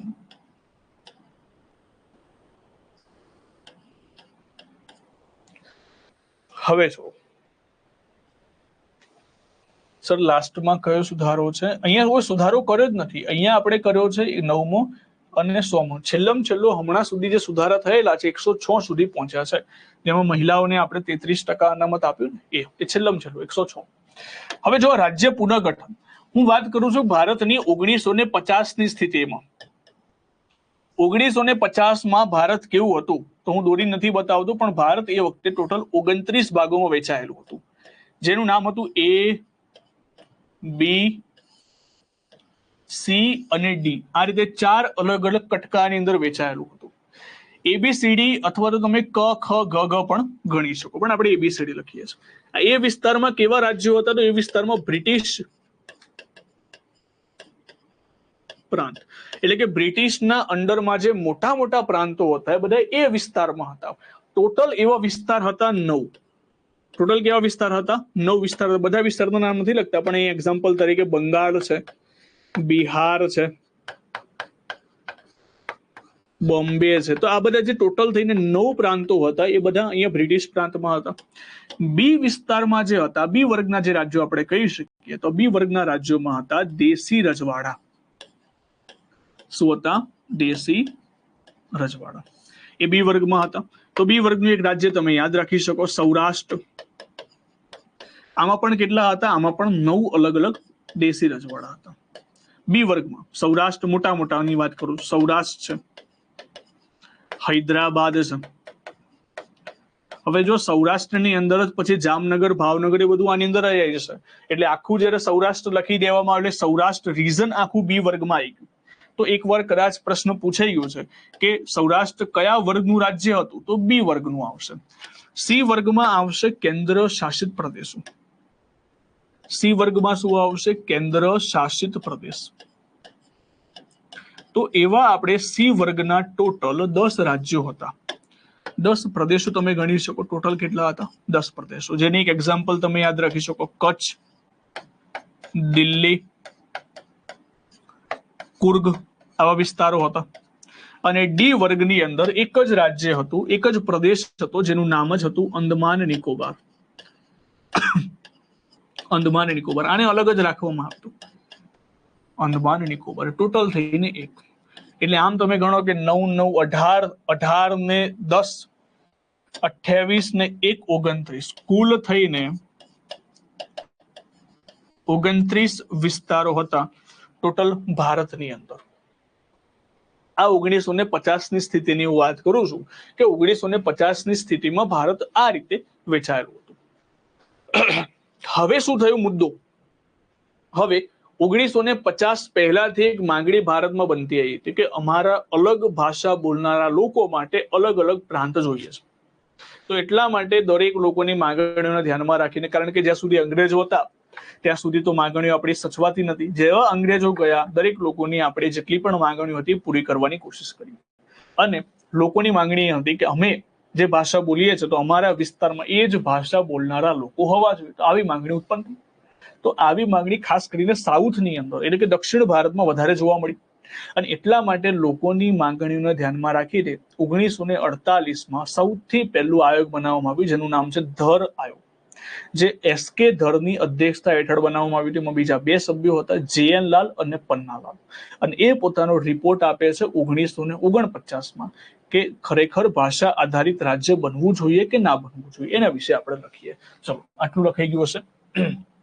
એના પછી 1948માં 1948માં સૌથી પહેલું આયોગ બનશે જેનું નામ છે ધર આયોગ. ધર આયોગ, ઘર નથી ભાઈ, ધર આયોગ છે. આના અધ્યક્ષ કોણ હતા? તો આના અધ્યક્ષ હતા SK ધર. SK ધર. સભ્ય કોણ હતા? તો સભ્ય હતા JN લાલ પન્નાલાલ, JN લાલ અને પન્નાલાલ. આ પન્નાલાલ પેલા સાહિત્ય વાળા નથી, યાદ રાખજો. આ કદાચ વાંચીને આ તો પન્નાલાલ ક્યાંથી પહોંચી ગયા. પન્નાલાલ સાહિત્ય વાળા નથી, અલગ છે. કે આખા ભારતમાં એક જ પન્નાલાલ ના હોય. આમના રિપોર્ટમાં અમને શું કહ્યું? હવે જો તમે વિચાર કરો, કોઈ રાજ્ય એવું કહે છે કે અમને અલગ ભાષા બોલનારા લોકો માટે અલગ ભાષાની વ્યવસ્થા કરવામાં આવે તો ખરેખર પોસિબલ થાય. એક એક્ઝામ્પલ આપું. માની લો ગુજરાતની અંદર ઘણી બધી ભાષા બોલાય છે, કચ્છી પણ એક ભાષા બોલાય છે. હવે માની લો કચ્છના લોકો એવો વિરોધ કરે કે સાહેબ અમને છે ને એક કામ કરો, ગુજરાતમાંથી અલગ કરી નાખો, અમારા માટે અલગથી રાજ્ય બનાવો જેનો કચ્છી જ લોકો હોય. તો શું ખરેખર પોસિબલ થાય આ વસ્તુ? આમ જોવા જઈએ આપણે આપી પણ દઈએ, ચલો કઈ વાંધો નહીં. પણ પ્રોબ્લેમ શું થાય? પ્રોબ્લેમ થાય કે ત્યાં પાણીની વ્યવસ્થા એટલી બધી નથી, ત્યાં વહીવટ કરવો, વ્યાપાર વાણિજ્ય કરવું ઘણું મુશ્કેલ થઈ જાય. ત્યાં ખાલી દરિયા વિસ્તાર છે એટલું. તો શું દરિયા વિસ્તાર ઉપર આખું રાજ્ય ચલાવી શકાય? બિલકુલ ના ચલાવી શકે. તો આપણે વહીવટ સરળતા પણ જોવી પડે કે ખરેખર ત્યાં વહીવટ ચાલી શકે કે ના ચાલી શકે. એક રાજ્યમાં ત્યાં બરાબર વહીવટ ચાલવો જોઈએ. એ બેઝિકથી વહીવટ ચાલવો જોઈએ એનો મતલબ થાય રાજ્યની ઇકોનોમી વધવી જોઈએ, રાજ્યમાં પૈસા આવવા જોઈએ, રાજ્યમાં ખર્ચા થવા જોઈએ. તો એ વસ્તુ ત્યાં પોસિબલ થાય નહીં. તો એટલા માટે આપણે અલગ રાજ્ય ના બનાવી શકીએ. બરાબર? તો તમે વિચાર કરો, હવે કોઈ રાજ્ય જયારે આવી માંગણી કરે, ત્યાંના લોકો આવી માંગણી કરે કે અમને અલગ ભાષા બોલનારા લોકો જોઈએ છે, તો એ વસ્તુનું ક્યારે સ્વીકાર ના રાખી શકાય. તો એ જ વસ્તુ પણ કોને કહી? ધર આયોગે કહી. ધર આયોગે કહ્યું કે ભાષા આધારિત રાજ્ય નહીં બની શકે. ભાષા આધારિત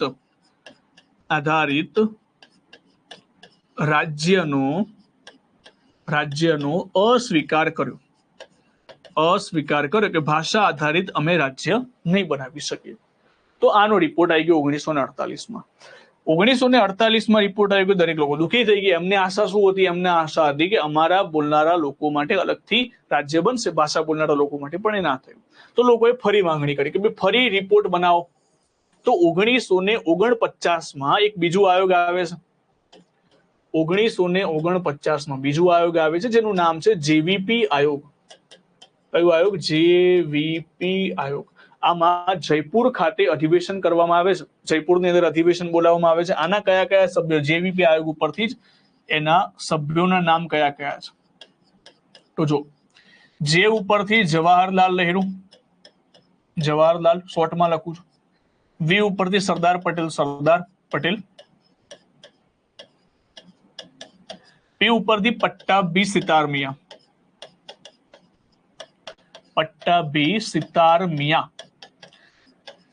તો આ 3 લોકો બેસે છે. હવે 3 લોકો નક્કી કરે છે કે શું ખરેખર ભાષા આધારિત રાજ્ય બનવા જોઈએ કે ના બનવા જોઈએ. તો આ લોકોએ એનાલિસિસ કર્યું, ભાઈ આજે ધર આયોગે વાત કરી હતી બિલકુલ સાચું છે, અને સરદાર વલ્લભભાઈ પટેલનું તો વધારે ખબર છે, કારણ કે બધા રજવાડાને ભેગા કરીને ભારતને એક બનાવ્યું. સિમ્પલ વસ્તુ છે. અને ભારતને એક બનીને જો ફરીથી આપણે ભાષા આધારિત રાજ્ય આપી દેવામાં આવે તો ફરીથી ભારતના ટુકડા થઈ જાય. તો એટલા માટે જેવીપી આયોગે પણ પોતાના રિપોર્ટમાં શું કરી દીધી, જેવીપી આયોગે પોતાના રિપોર્ટમાં ના પાડી દીધી કે ના, ભાષા આધારિત રાજ્ય નહીં બની શકે. ભાષા આધારિત રાજ્યનો શું કરી દીધો, અસ્વીકાર કરી દીધો. અસ્વીકાર કરી. લોકોની ભાવનાઓ ઓર ખેલાઈ ગઈ. લોકો કહેશે કે ભાઈ શું આયોગ તમે રમ કરો છો. પેલું આયોગે ના પાડી દીધી, બીજું આયોગે ના પાડી દીધી, તમારે ના જ પાડવાનો ઇન્ટેન્સ હતો તો આયોગ બનાવ્યું કે. તો અહીંયા ખાસ કરીને દક્ષિણ ભારતમાં બે લોકોનો વિરોધ બહુ પ્રચલિત હતો એ વખતે. દક્ષિણ ભારતમાં એ વખતે લાકડીઓ ઉછળતી હતી બે લોકો વચ્ચે, અને એ બે લોકો હતા, ત્યાં તો દાંતેડા ચાલે, જનરલી લાકડીઓ ચાલે નહીં, પણ તમિલ અને તેલુગુ આ બંને એકબીજાના કટ્ટર વિરોધી. તમિલ વાળાને તેલુગુ ના ગમે, તેલુગુ વાળાને તમિલ ના ગમે. હા, 1948 આવશે એમનો રિપોર્ટ, 1949 અહીંયા લખી દે થોડો ચેન્જ, અને રિપોર્ટ આવે છે 1949. ઓકે, તો આ રિપોર્ટ લખી દીધું, તો આ થોડું સાલમાં જોઈ લેજો. પટ્ટાભી સિતારમિયા. તો અહીંયા જો તમિલ અને તેલુગુ વચ્ચેનો વિરોધ થયો. તમિલ વાળા લોકો જોઈ જતા તેલુગુ વાળાને કે ભાઈ દૂર હટી જા, તેલુગુ વાળા લોકો જોઈ જાય તમિલ લોકોને ભાઈ તારું મોઢું નથી જોવું મારે. તો ટૂંકમાં અહીંયા બે લોકો કટ્ટર વિરોધી. લોકોમાં વિરોધ હતો, પણ લોકોમાં વિરોધ ક્યારે સામે આવ્યો, જ્યારે બે મોટા નેતાઓ વચ્ચે પણ વિરોધ થઈ ગયો. અને બે મોટા નેતાઓ કયા હતા? યસ, મદ્રાસ કાફે મૂવી બી છે, અને તમે ખબર હોય તો તમિલ લોકો અને તેલુગુ લોકો. તમિલની અંદર એક વ્યક્તિ હતા જેનું નામ છે સી રાજગોપાલાચારી, અને તેલુગુના એક વ્યક્તિ હતા જેનું નામ છે ટી પ્રકાશન. હવે મુદ્દો અહીંયાથી ભડક્યો. મુદ્દો એટલા માટે ભડક્યો કે લોકોમાં વિરોધ હોય તો શાંત કરી શકે, પણ જ્યારે બે નેતાઓ આમને સામને આવી જાય ત્યારે મુદ્દો ભડકી જાય. અને સેમ વસ્તુ થઈ ગઈ તેલુગુ વાળા અને તમિલ લોકો માટે.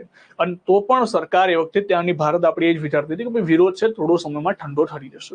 પણ એ વખતે તેલુગુ ભાષાના એક વ્યક્તિ હતા જેનું નામ છે પોટ્ટીશ્રી રામાલુ. હું લખાવું છું વ્યવસ્થિત. પોટ્ટીશ્રી રામાલુ અનશન ઉપર બેઠા. કેટલા દિવસના અનશન ઉપર? કે આ મરણ ઉપવાસ ઉપર, કે અમારે અલગ રાજ્ય જોઈએ છે તેલુગુ ભાષા બોલનારા લોકો માટે. જ્યાં સુધી અમને તેલુગુ ભાષા બોલનારા લોકો માટે અલગ રાજ્ય નહીં બને ત્યાં સુધી હું આ મરણ ઉપવાસ કરીશ. અને પોટ્ટીશ્રી રામાલુ ઉપવાસ પર બેઠા. 10, 12, 15, 20, 25 દિવસ થઈ ગયા, 30 દિવસ થઈ ગયા, 40 દિવસ થઈ ગયા, 50 દિવસ થઈ ગયા. જવાહરલાલ નહેરુને તો એમ કે ભાઈ ઘણા ઉપવાસ જોયા છે ગાંધીજીના, હજુ સુધી ગાંધીજી એમ કેમ છે, તમને શું થવાનું? પણ આ ઉપવાસ બહુ સિરિયસ ઉપવાસ હતા. અને ઉપવાસની અંદર પોટ્ટીશ્રી રામાલુનું 56મા દિવસે મૃત્યુ થયું. હવે જ્યારે 56મા દિવસે મૃત્યુ થયું, તમને ખબર હોય કે આંદોલનની અંદર જ્યારે પણ મૃત્યુ થાય તો હિંસા ઓર ભડકી થાય. તો અહીંયા સેમ વસ્તુ થઈ. 56મા દિવસે મૃત્યુ થયું. જવાહરલાલ નહેરુ હફાફફા થઈ ગયા. ખબર હતી કે જો આ મૃત્યુ થઈ ગયું છે એટલે બધો દોષનો ઢોકલો મારા માથે આવશે. તો એમણે તાત્કાલિક જાહેરાત કરી દીધી કે ઠીક છે ભાઈ, તેલુગુ ભાષા માટે અલગ રાજ્ય જોઈએ છે ને, એક કામ કરી દઈએ, તેલુગુ ભાષા બોલનારા લોકો માટે એક અલગ રાજ્ય આપી દઈએ જેનું નામ છે આંધ્રપ્રદેશ. તો સૌથી પહેલું ભાષા આધારિત રાજ્ય કયું બને છે? આંધ્રપ્રદેશ. જાહેરાત કરી દીધી કે તેલુગુ ભાષા બોલનારા લોકો માટે આંધ્રપ્રદેશ બનાવવામાં આવશે. જવાહરલાલ નહેરુને એ પણ ખબર હતી કે એકને આપ્યું છે એટલે બધા રાજ્યો લાઈનમાં ઉભા રહેશે કે અમને પણ અલગ આપો, અમને પણ અલગ આપો. તો એક કામ કરી દીધું, એમને એવું કહી દીધું કે ઠીક છે ભાઈ, આંધ્રપ્રદેશ આપ્યું છે, બીજા રાજ્યો પણ માંગણી કરવામાં આવશે, તો આપણે એક નવું આયોગ બનાવી દઈએ જેનું કામ જ આવશે કે અલગ અલગ ભાગલા કેવી રીતે પાડવા. તો જવાહરલાલ નહેરુના આદેશ ઉપરથી એક નવું આયોગ બનાવવામાં આવ્યું જેનું નામ છે ફઝલ અલી આયોગ, જે બનશે 1953 ની અંદર. ઓકે, 1953 ની અંદર ફઝલ અલી આયોગ બનશે, જે પોતાનો રિપોર્ટ આપશે 1955માં. હવે એ સમજીએ કે મુદ્દો શું હતો. બરાબર, અહીંયા હું તમને લખાઈ દઉં આ આયોગ પછી મુદ્દો શું બન્યો હતો.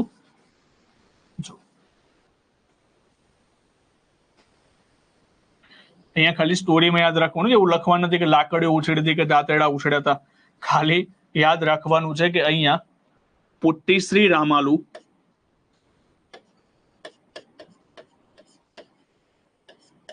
પોટ્ટીશ્રી રામાલુ 56મા દિવસે નિધન. અને જવાહરલાલ નહેરુએ શું કરી દીધું? આંધ્રપ્રદેશની જાહેરાત. આંધ્રપ્રદેશ રાજ્યની જાહેરાત કરી દીધી કે એક નવું રાજ્ય બનશે આંધ્રપ્રદેશ. અને એના પછી એક ત્રીજું આયોગ બને છે. ત્રીજું આયોગ નું નામ છે ફઝલ અલી આયોગ. ફઝલ અલી આયોગ.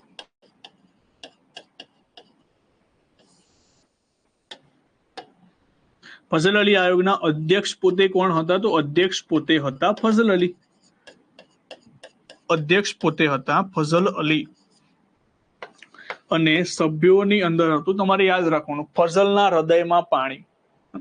તો અહીંયા સભ્યોમાં આવશે હૃદયનાથ. ફઝલના હૃદયમાં હૃદયનાથ કુંજરું. હૃદયનાથ કુંજરું. ફઝલના હૃદયમાં પાણી એટલે કે એમ પાણીકર. કે એમ પાણીકર. તો આ થઈ ગયું તમારા 3 સભ્યો. હવે 3 સભ્યોએ પોતાનો રિપોર્ટ શું આપ્યું એ ધ્યાનથી સમજજો.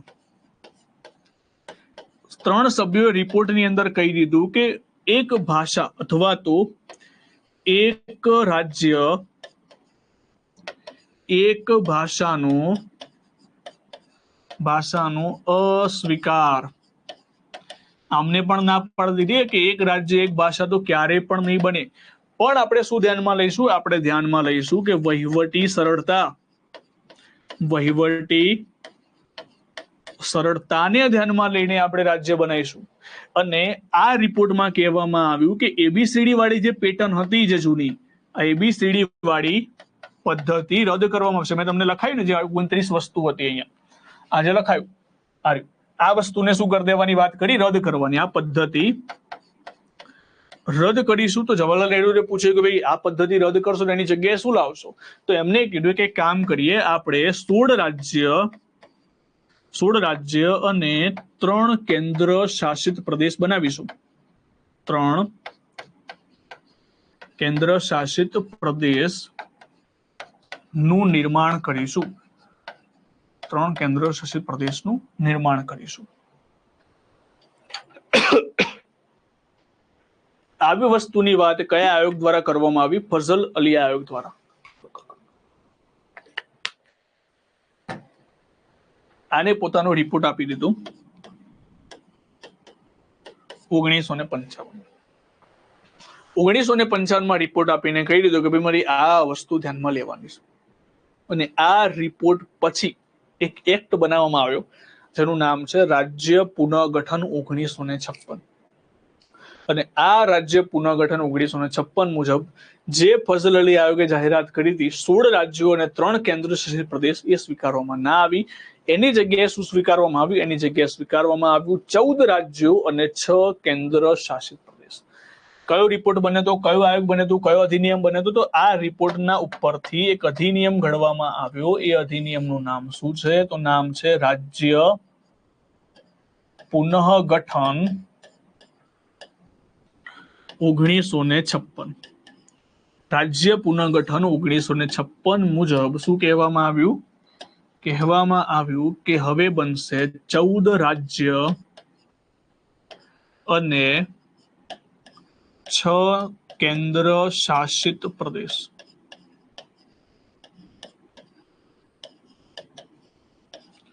6 કેન્દ્ર શાસિત પ્રદેશ. 14 રાજ્યો તો તમારે યાદ નથી રાખવાના, પણ 6 કેન્દ્ર શાસિત પ્રદેશો કયા કયા હતા જે શરૂઆતમાં બન્યા હતા? તો તમારે યાદ રાખવાનું છે શોર્ટકટ HMT દાલ. HMT દાલ. દાલનો એક પ્રકાર છે, દાળનો એક પ્રકાર છે દાલ, DAL દાલ. જો H ઉપરથી થશે હિમાચલ પ્રદેશ. હિમાચલ પ્રદેશ શરૂઆતમાં કેન્દ્ર શાસિત પ્રદેશ હતું. મ ઉપરથી આવશે મણિપુર. મણિપુર પણ શરૂઆતમાં કેન્દ્ર શાસિત પ્રદેશ હતું. ટી ઉપરથી આવશે ત્રિપુરા.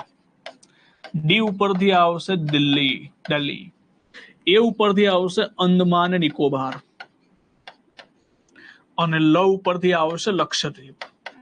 પહેલા લક્ષદ્વીપ નામ નહોતું, પહેલા અમીરની દેવી મિનિકોય ટાપુ તરીકે ઓળખાતું હતું, પણ અહીંયા યાદ રાખવા માટે હું લક્ષદ્વીપ લખી દઉં છું. તો એ વખતે શરૂઆતમાં 1956માં આપણા 6 કેન્દ્ર શાસિત પ્રદેશો હતા. આગળ જતા હિમાચલ પ્રદેશ પણ રાજ્ય બની જશે, મણિપુર પણ રાજ્ય બની જશે, ત્રિપુરા પણ રાજ્ય બની જશે. બરાબર, ચલો ખ્યાલ આવી ગયો આટલી વસ્તુમાં. રાજ્ય પુનર્ગઠનની અંદરથી કેટલા આયોગો બન્યા, કયા કયા રિપોર્ટ બન્યા, અને છેલ્લે કયો અધિનિયમ ઘડવામાં આવ્યો? રાજ્ય પુનર્ગઠન આયોગ 1956 નો અધિનિયમ. ચલો આમાંથી કોઈને ડાઉટ છે કઈ વસ્તુનો? આના રિલેટેડ, હા, બીજું બધું ના પૂછતા તમે.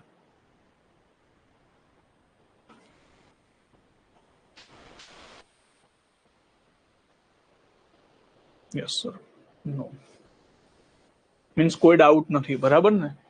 હા, પછી હું આના ક્વેશ્ચન આન્સર છે મારી પાસે, ને તો તમને બધાને આઈડિયા હશે જ કે જેવો ટોપિક પત્યા છે હું તમને ક્વેશ્ચન આન્સર કરાવું છું.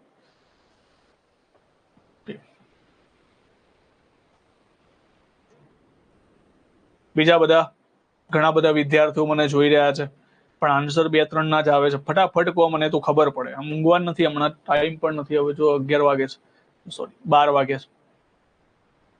ના ખબર પડી હોય તો મને કહી દેવાનું છે સિન્સિયરલી, પણ આ ટોપિકના રિલેટેડ હું 10 વખત સમજાવીશ, મને કોઈ વાંધો નથી. એકવાર મગજમાં ઘૂસવું જોઈએ બસ. સંયુક્ત ગઠન 1956 સમજાવો. આ પુનઃગઠન હતું ને, એટલે કે આ જે રિપોર્ટ હતો એના આધારિત અધિનિયમ બની ગયો. પૃથ્વીભાઈ એકવાર કોમેન્ટ ખાલી ઉપર કરજો, ઉપર ઉપર ઉપર ઉપર ઉપર ઉપર, બસ બસ, જવા દો, નીચે જવા દો, કે મોટો ફકરો આવ્યો છે કંઈક. ઉપર સર, આંધ્રપ્રદેશ ભાષા આધારિત રાજ્ય નથી બન્યું, તો એવું પૂછાય એક્ઝામમાં. તો જો પહેલું તમને પૂછાય કે પ્રથમ ભાષા આધારિત રાજ્ય કયું હતું, તો પહેલો તમારો આન્સર હશે આંધ્રપ્રદેશ. બરાબર, બહુ સિમ્પલ વસ્તુ છે. ઓકે, નીચે રિવિઝન. ઓકે, રિવિઝન હું છેલ્લે બધાનું કરાવી દઈશ, તમે ચિંતા ના કરશો. જ્યારે ક્વેશ્ચન આન્સર કરીશ રિવિઝન બધું એક સાથે કરાવી દઈશ. તમે એવું ના વિચારશો કે મને કઈ યાદ નથી રહેતું, તમને બધું યાદ છે. બરાબર, એક મેન્ટાલિટી અહીંથી પહેલા યાદ રાખજો કે તમને એવું ના બિલકુલ નથી વિચારવાનું. જ્યારે તમારા આગળ ક્વેશ્ચન આન્સર આવશે ત્યારે તમને ઓટોમેટિકલી દરેક વસ્તુ યાદ રહી જશે. આર્ટિકલ 4 માં બિલકુલ નથી. આર્ટિકલ 4 આપણે પૂરા કરી દીધા. આર્ટિકલ 4 સુધી આપણે પૂરું કરી દીધું. આ એની અંદરનો જ એક ભાગ છે, એટલે આર્ટિકલ 4 નથી આની અંદર. આપણે વાત કરીએ છીએ કે 1950માં રાજ્યો કેવી રીતે બન્યા. બરાબર, એની આપણે વાત કરીએ છીએ. આર્ટિકલ 4 માં નથી. એ મિસ ના રાખતા એ ધ્યાન રાખજો, આ બધું આર્ટિકલ 4 માં નથી.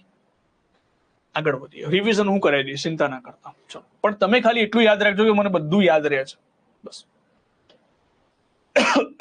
હવે જો રાજ્ય પુનઃગઠન આયોગે તો કહી દીધું.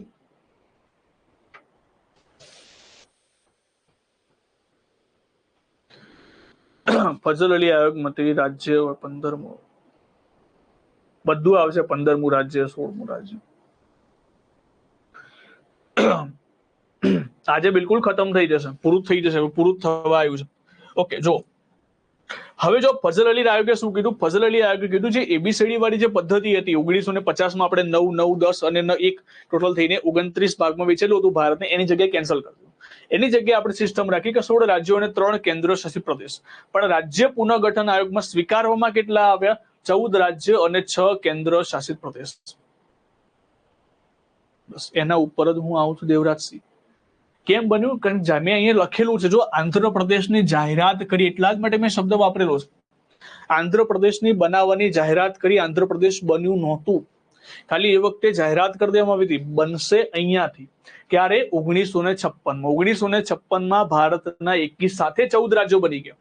અને કેટલા કેન્દ્ર શાસિત પ્રદેશ બન્યા? 6 કેન્દ્ર શાસિત પ્રદેશ બન્યા એકી સાથે 1956માં. તમને પ્રશ્ન પૂછાય રાજ્યો ક્યારે બને, તો રાજ્ય 1956માં બને છે.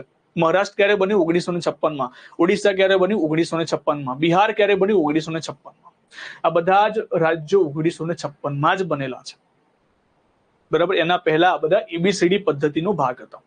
તો એ પોઈન્ટ પણ તમે યાદ રાખજો. બરાબર, તો એ વખતે 6 કેન્દ્ર શાસિત પ્રદેશ બનાવવામાં આવે. કહેવામાં આવ્યું તો 16 અને 3, અને સ્વીકારવામાં કેટલું આવ્યું? ફઝલ અલી આયોગના રિપોર્ટ. હવે જો પ્રશ્ન શું પૂછાય? પ્રશ્ન એવી રીતે પૂછાય, ફઝલ અલી આયોગની તમામ જોગવાઈ સ્વીકારવામાં આવી તો વિધાન ખોટું. તમામ જોગવાઈ સ્વીકારવામાં નથી. આ જોગવાઈ તમે યાદ રાખો ને. આ જોગવાઈમાં શું કીધું હતું? ફઝલ અલી કહેતા હતા 16 રાજ્યો બનવા જોઈએ, એની જગ્યાએ શું કહી દીધું? 14 રાજ્યો બનવા જોઈએ. હા બિલકુલ, ABCD વર્ગ આખું કેન્સલ કરી નાખ્યું. ભાઈ ABCD વર્ગ નથી જોતો, આપણે રાજ્યો જોઈએ છે, કેન્દ્ર શાસિત પ્રદેશ જોઈએ છે. ઓકે, ચલો તો આગળ વધીએ હવે. તો જુઓ, આ થઈ ગયા હતા આપણા 14 રાજ્યો. આપણે 14 રાજ્યો અને કેન્દ્ર શાસિત પ્રદેશમાં લખાઈ દીધા. આપણે 14 રાજ્યો નથી યાદ રાખવાના, કારણ કે એ નહીં પૂછાય. કેમ નહીં પૂછાય? કારણ કે 14 રાજ્યોની સ્થાપના એકી સાથે 1956 માં થઈ ચૂકી છે, એટલે એમાં ક્રમ બાય ક્રમ નહીં પૂછાય. તમને 15 રાજ્યોથી ક્રમ બાય ક્રમ પૂછાય કે પહેલા કયું રાજ્ય આવે, બીજું કયું રાજ્ય આવે. તો એક ટ્રીક આપું છું, યાદ રાખી લેજો. ટ્રીક લખી દેવાની છે અહીંયાથી, ગુના હરી હિમા. આ રાત્રે પૂછે ને તો યાદ રહેવું જોઈએ, ગુના હરી હિમા.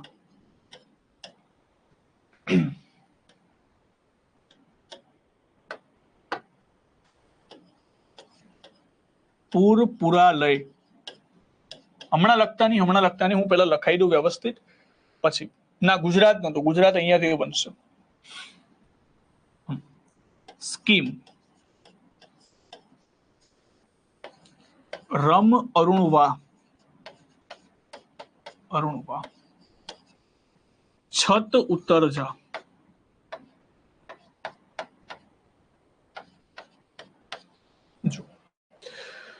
તો હવે 14 રાજ્યો આપણે જોવા નથી, આપણે 15માં રાજ્યથી જોવાનું. એક સ્ટોરી યાદ રાખજો, નાનકડી સ્ટોરી છે. બે વ્યક્તિ કપલ હોય છે, હરી અને હિમા, બંટીન બબલી જેવું કપલ હોય છે. ગુનો કરે છે. શું કરે છે? ગુનો કોણ કરે છે? હરી અને હિમા. બરાબર, આ બે કપલ થઈ ગયા, બંને ગુનો કરે છે. હવે કોઈ પણ વ્યક્તિ ગુનો કરે ને તો તમારે પૂછવાનું ગુનો કેવી રીતે કરે? પૂરેપૂરા લયમાં આવીને ગુનો કરે, બરાબર. તો એ રીતે છે. ગુનો કરે છે હરી હિમા. કેવી રીતે ગુનો કરે? તો પૂરેપૂરા લયમાં, એટલે પૂરા લયમાં આવીને ગુનો કરે છે. ગુનામાં શું કરી નાખે? કોઈની સ્કીમ કરી નાખે. તો અહીંયા કઈ સ્કીમ શું કરી નાખ્યું? ગુનામાં સ્કીમ કરી નાખી. હવે સ્કીમ કરી નાખી, બરાબર. એક માની લો કે કોઈની લાખ રૂપિયા 2 લાખ રૂપિયાની સ્કીમ કરી નાખી, તો પાર્ટીમાં જશ્ન પણ, એટલે કે ઘરમાં એક જશ્ન પણ બને છે, પાર્ટી પણ બને છે. તો આ જે હરી હિમા હતા, પોતાનો એક પુત્ર હતો જેનું નામ હતું અરુણ. એના માટે કંઈક લઈને આવ્યા. શું લઈને આવ્યા? રમ લઈને આવ્યા. જેવી સંસ્કૃતિ, બરાબર. રમ લઈને આવ્યા. રમ અરુણવા પણ તમે યાદ રાખી શકો છો. રમ કોના માટે લાયા? તો અરુણવા માટે લાયા, અને અરુણવા કહેતા હતા ઘરે. અરુણવા માટે રમ લઈને આવ્યા. પણ એ વખતે અરુણભાઈ છત ઉપર હતા, તો અરુણને પહેલા બોલાવે છે કે છત ઉત્તર જા, પછી આપણે રમબમ તને આપીએ. તો યાદ રાખવા માટે છે. આમ બહુ બધું ટાઈમ લઈને આ વસ્તુ બનાવેલી હતી, પણ તમને યાદ રહી જશે. ફરી એકવાર, ગુના હરી હિમા ગુનો કરે છે. કેવી રીતે ગુનો કરે? પૂરેપૂરા લયમાં આવીને ગુનો કરે છે. શું કરી નાખે? કોઈની સ્કીમ કરી નાખે. સ્કીમ કર્યા પછી રમ અરુણવા છત ઉત્તર જા. આ થઈ ગયા તમારા 15 થી લઈને 28 રાજ્યોનો ક્રમ. ક્રમ અનુસાર રાજ્યો છે. અહીંયાથી પહેલા યાદ રાખવાનું, અહીંયાથી શું બનશે? અહીંયાથી બનશે ગુજરાત. ગુજરાત એ 15મું રાજ્ય છે. 14 રાજ્ય સુધી છેલ્લામાં છેલ્લું રાજ્ય હતું મહારાષ્ટ્ર. 15મા રાજ્યથી પહેલું રાજ્ય બનશે ગુજરાત. પછી ના ઉપરથી બનશે નાગાલેન્ડ.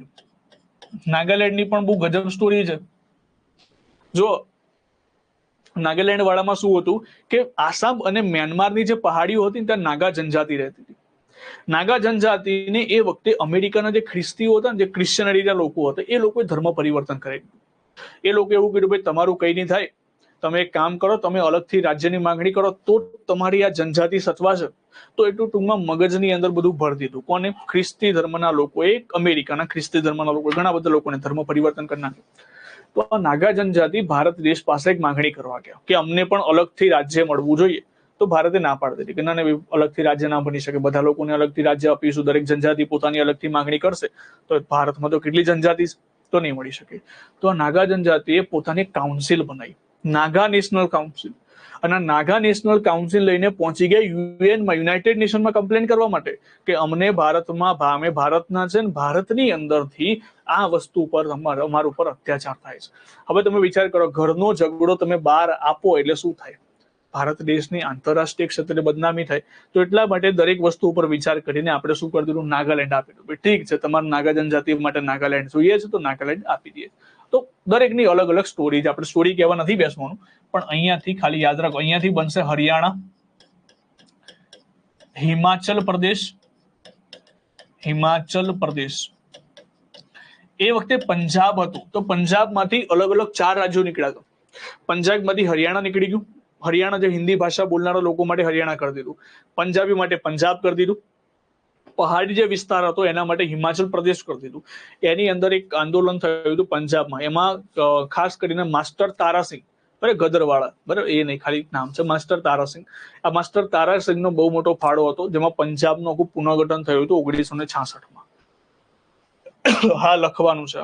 જો પૂર ઉપરથી તમારે યાદ રાખવાનું મણિપુર, મણિપુર. પૂરા ઉપરથી યાદ રાખવાનું છે ત્રિપુરા. આ બધું પૂછાય એવું છે, ક્રમ પૂછાશે એટલે યાદ રાખજો. લય ઉપરથી યાદ રાખવાનું છે મેઘાલય, મેઘાલય. સ્કીમ ઉપરથી યાદ રાખવાનું છે 22મું રાજ્ય આપણું બને તો સિક્કિમ. રમ ઉપરથી યાદ રાખવાનું છે રમ ભૂલાય ગમ, મિઝોરમ. અરુણ ઉપરથી તમને ખબર પડી જાય અરુણાચલ પ્રદેશ. અને વા ઉપરથી આવશે ગોવા. છદ ઉપરથી આવશે છત્તીસગઢ. ઉત્તર ઉપરથી આવશે ઉત્તરાખંડ. ક્રમ લખવો છે તો ક્રમ લખી દઉં, કઈ વાંધો નહીં. ઉત્તરાખંડ. અને જા ઉપરથી આવશે ઝારખંડ. કઈ વાંધો નહીં, હું ક્રમ લખી દઉં. ચલો, આ બનશે 15મું રાજ્ય. 16, 17, 18, 19. પણ હું તમને ક્રમ યાદ રાખવાની ના પાડું છું, તમે ટ્રીક જ યાદ રાખજો. 21, આ 22, આ થઈ ગયું 23, 24, 25, 26, 27 અને 28. સાહેબ 28 જ થયા. 29 આવશે ને, કારણ કે શરૂઆતમાં તો જમ્મુ કાશ્મીર હતું 14 રાજ્યોમાંથી, તો 29માં આવશે તેલંગાણા. એ યાદ રાખજો, ખાલી છેલ્લું રાજ્ય બન્યું. બરાબર, હા, ગોવા. છેલ્લું રાજ્ય બન્યું હતું તેલંગાણા.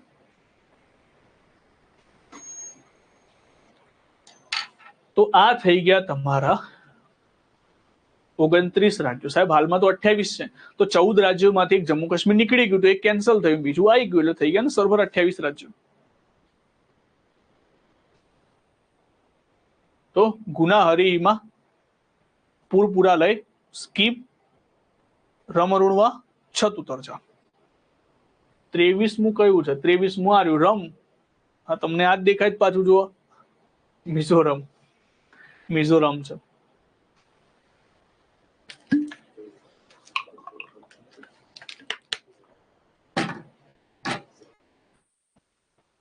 હવે આના ઉપરથી ક્વેશ્ચન કેવી રીતે પૂછાય એ હું તમને સમજાવી દઉં.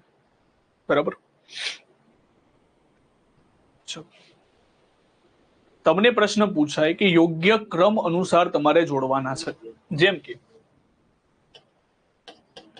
યોગ્ય સ્થાપના ક્રમ મુજબ પહેલા કયું રાજ્ય આવે, બીજું કયું રાજ્ય આવે, એ તમારે મને કહેવાનું છે. અરે બાપરે, યર નથી લખવા, ગાંડા થઈ જશો તમે. આ બધાના વર્ષ લખવા જશો, ક્યાં મેર પડવાનું છે. બહુ બધું ભણવાનું છે બંધારણમાં, પીએચડી નથી કરવી આપણે.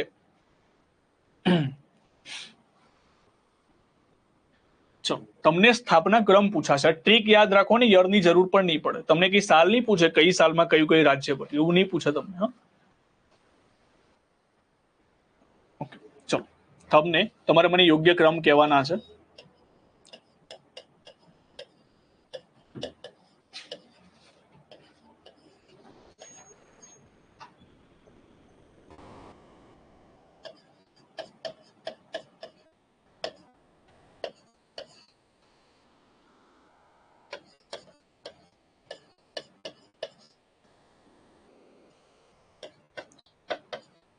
ચલો, આમાંથી તમારે મને ક્રમ મુજબ ગોઠવવાના છે કે પહેલા કયું આવશે. આમાં 1 2 3 4 નંબર આપેલા છે. પહેલામાં ઉત્તર પ્રદેશ છે, બીજામાં મણિપુર છે, ત્રીજામાં ગુજરાત છે, અને ચોથામાં હરિયાણા છે. તો અમારે મને ક્રમ લખવાના આવી રીતે 2 3 5 2 3 4 1 જે આવે, બરાબર, કે 1 2 3 4 2 4 3 1. શું સાચો આન્સર આવશે મને કહો. તમારી જે પ્રમાણેની બુદ્ધિ હોય તે પ્રમાણે મને કહો. દેવિકાબેન, ચલો 4 3 4 2.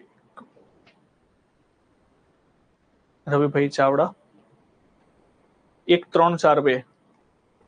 ઓકે, હવે આમાં છે ને ઘણા બધા ગોટાળા ચડી ગયા છે. કેમ ખબર છે? કારણ કે સાહેબ અહીંયા શોધતા હશે આ 3 રાજ્યો તો અમને ખબર પડી ગઈ કે પહેલા ગુના હરિહિમા આવે, એટલે પહેલા ગુના હરિહિમા, બરાબર, 3 અને 4 પહેલું આવવું જોઈએ. પણ તમે એક વસ્તુ વિચાર કરો, મેં તમને શું કહ્યું કે આગળ 14 રાજ્યો બની ચુક્યા છે. આ બધા કયા રાજ્યો છે? આ બધા 15 પછીના રાજ્યો છે.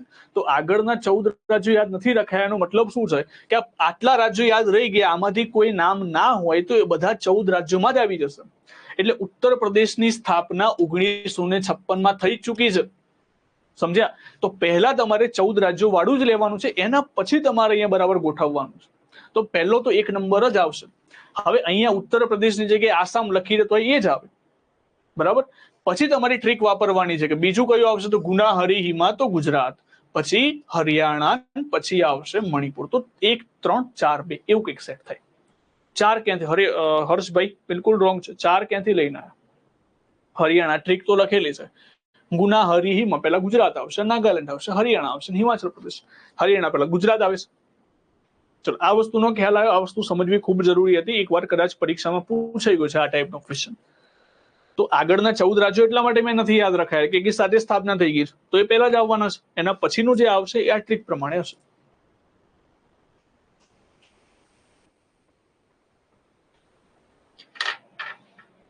ચલીએ, તો ડન છે એટલે સુધી. હા ને, તો એ વસ્તુ સમજજો ખાલી.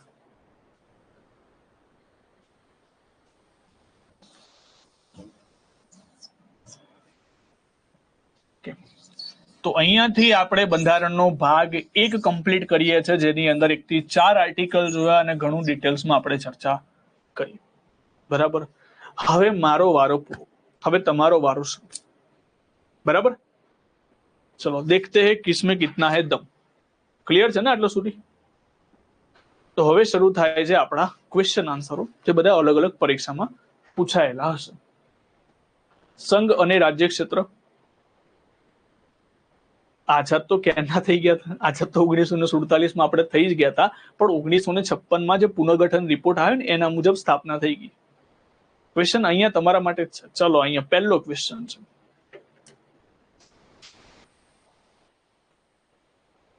પહેલો ક્વેશ્ચન સાવ આમ પપ્પુ જેવો ક્વેશ્ચન પૂછ્યો છે ડીવાયએસઓની અંદર. 2023 નું પેપર હતું. ઇન્ડિયા અર્થાત ભારત. આવો ક્વેશ્ચન પૂછાય નહીં, પણ પૂછાઈ ગયું. તમારા મેં પૂછાશે, આ વાત પૂછાશે, બરાબર. તો ચકેડું દોડ દેવાનું. ચકેડું યાદ રહી જવું જોઈએ તમને. જો ચકેડું ફરી દોડ દઉં છું, ના ખબર પડે તો ચકેડું ના દોડ દેવાનું એટલે ખબર પડે. આમ તો તમને ચકેડું દોરવાની જરૂર ના પડે, પણ કદાચ તમે કન્ફ્યુઝ થાવ બીજા કોઈ આર્ટિકલોની અંદર, તો ચકેડું દોડીને લખી દેવાનું. આ આર્ટિકલ 1. અંદર ઘૂસ મારવી છે, આર્ટિકલ 2. આ બહાર અંદર અંદર રમવું છે, આર્ટિકલ 3. બહાર નીકળવું છે, આર્ટિકલ 368. આ બેમાં પરિવર્તન કરવું છે તો અનુસૂચિ 1 અને 4 માં પણ પરિવર્તન થશે. બસ. તો આની અંદર રાઈટ આન્સર શું આવે? રાઈટ આન્સર આવશે આર્ટિકલ 1, ઇન્ડિયા અર્થાત ભારત, બરાબર. નેક્સ્ટ ક્વેશ્ચન ઉપર આગળ વધીએ. Question number 2.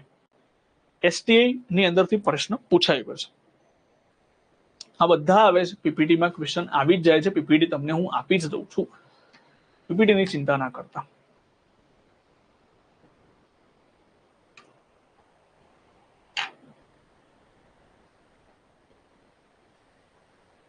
ચલો આમાં શું આન્સર આવશે?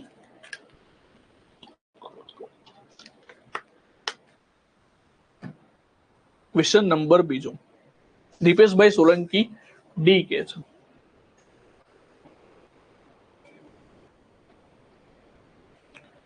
ઘણા બધા ડી કે છે, ઘણા બધા બી કે છે. હવે ડી વાળા કેમ કે છે એ મને ખબર નથી પડતી. જો હવે જો પહેલું વિધાન શું લખેલું છે કે રાજ્યનું નામ, વિસ્તાર, સીમા પરિવર્તન અનુચ્છેદ 3 હેઠળનું વિધેયક માત્ર રાજ્યસભામાં લાવી શકે? ના સાહેબ, આગળ પણ મેં લખાયું બંને ગૃહમાં લાવી શકે. ટૂંકમાં પહેલું વિધાન તો તમને ખબર પડી કે પહેલું તો બિલકુલ હળહળ ખોટું છે.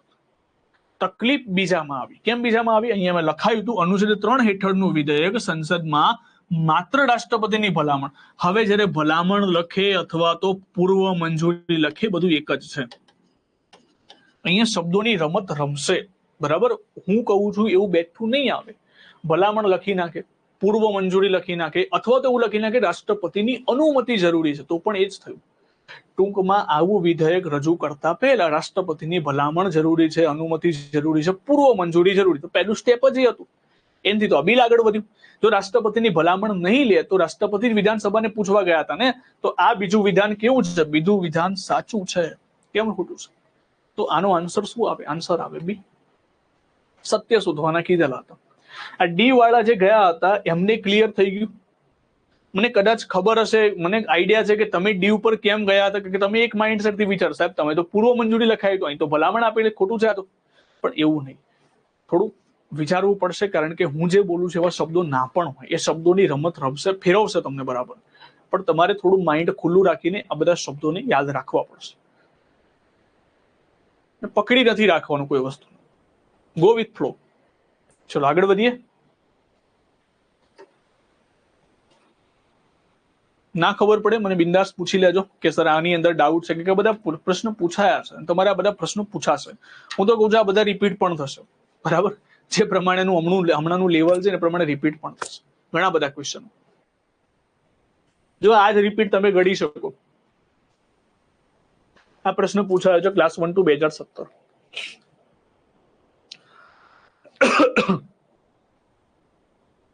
ઓકે ચલો, તો શું આન્સર આવશે? ઇન્ડિયા અર્થાત ભારત. ચલો તમે મને એ કહો કે આ વસ્તુ ક્યાં જોવા મળી તમને? આ વસ્તુ ક્યાં જોવા મળી છે? પહેલો જે ઓપ્શન આપેલો છે ક્યાં જોવા મળે છે? કયા આર્ટિકલમાં જોવા મળે છે?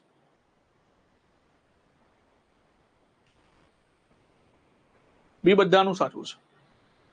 યસ, આમુખમાં, બંધારણમાં લખે છે. બંધારણમાં જ હશે ને, તો આમુખમાં જોવા મળે છે. ક્યાં જોવા મળે છે? આમુખની અંદર. યાદ રાખજો. ક્વેશ્ચન નંબર 4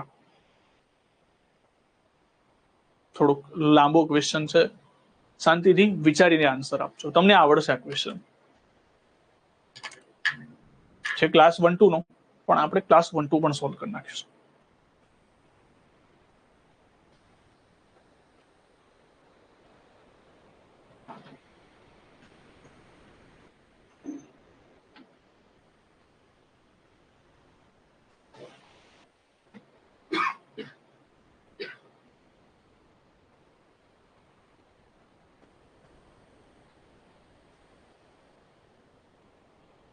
જો અહીંયા એક વસ્તુનો ડાઉટ હોય તો અહીંયા કહી દઉં. જો સંઘ પ્રદેશનો મતલબ શું થાય? સંઘ પ્રદેશનો મતલબ થાય કેન્દ્ર શાસિત પ્રદેશ. એ તમને અહીંયાથી હું સોલ્વ કરાવી દઉં છું. હવે મને કહો. Yes, very good, very good, very good. ચલો હવે ક્લિયર છે સાહેબ, બધાના આન્સર સાચા છે. જેના મેં જોયા છે બધાના સાચા છે, અમુકના ખોટા આયા છે, બાકી જનરલી બધા બી ઉપર ગયા છે. Very good. આન્સર શું આવે? 1, 2 અને 3 બિલકુલ રાઈટ આન્સર છે. જો આ પહેલું વિધેયક, પહેલું જે લાઈન છે તો આગળ પણ આપણે જોઈશું કે ના. જો પહેલી લાઈનમાં શું લખેલું કે સંસદ રાજ્યોના પુનર્ગઠનમાં માત્ર રાષ્ટ્રપતિની પૂર્વ સંમતિ. જો અહીંયા પૂર્વ સંમતિ આવ્યું, પહેલા ભલામણ આવી હતી, હવે આવી પૂર્વ સંમતિ. તો આવી એવી ગેમ રમે કરશે. તો આ વિધાન કેવું છે? સાચું. વિધેયકને મંજૂરી આપતા પહેલા રાષ્ટ્રપતિ વિધેયકને જે તે રાજ્યની ધારાસભાને મોકલે છે. વિધાનસભા લખે કે ધારાસભા લખે એક જ થઈ ગયું. તો આ વિધાન પણ સાચું. રાષ્ટ્રપતિ રાજ્યના ધારાસભાની ભલામણો સ્વીકાર કે અસ્વીકાર કરી શકે. આ પણ કેવું છે? સાચું. પણ ચોથામાં શું લખેલું છે કે કેન્દ્ર શાસિત પ્રદેશોના કિસ્સામાં રાષ્ટ્રપતિ રાજ્યસભા ક્યાંથી આવી? રાજ્યસભાની થોડી વિશેષ મંજૂરી લેશે. હા, તમને કદાચ એવું લખી નાખે કેન્દ્ર શાસિત પ્રદેશોમાં રાજ્યની અથવા તો કેન્દ્ર શાસિત પ્રદેશોની ધારાસભાની વિશેષ મંજૂરી લેશે તો વસ્તુ અલગ છે. પણ અહીંયા તો રાજ્યસભા લખેલું છે, તો રાજ્યસભા તો ખોટું છે. રાજ્યસભા ક્યાંથી આવી ગયું આમાં? તો જો સંઘ પ્રદેશ આપે આ કન્ફ્યુઝ કરવા માટે આપ્યું છે. સંઘ પ્રદેશ એ જ તમારો કેન્દ્ર શાસિત પ્રદેશ. એટલે અહીંયાથી સાઈડ પર લખવું હોય ને તો લખી દેજો કે સંઘ પ્રદેશ બરાબર કેન્દ્ર શાસિત પ્રદેશ અથવા તો યુનિયન ટેરેટરી. તો આ બધા શબ્દોની સમજ તમારી પાસે હોવી જોઈએ. ઓકે, તો આન્સર શું આવે? આન્સર આવે બી, સાચો જવાબ. જનરલી બધાનું સાચું વિધાન છે. નીચે પૈકી કઈ સમિતિએ રાજ્યોના ભાષા આધારિત પુનઃગઠનનો ખ્યાલ સ્વીકાર્યો કર્યો હતો? બિન હથિયારી પીઆઈ નું પેપર છે આઈ થિંક 2021.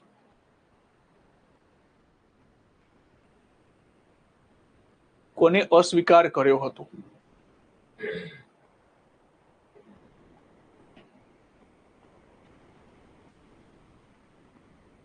ચલો શું આન્સર આવશે આની અંદર? આન્સર આવશે 1 અને 2.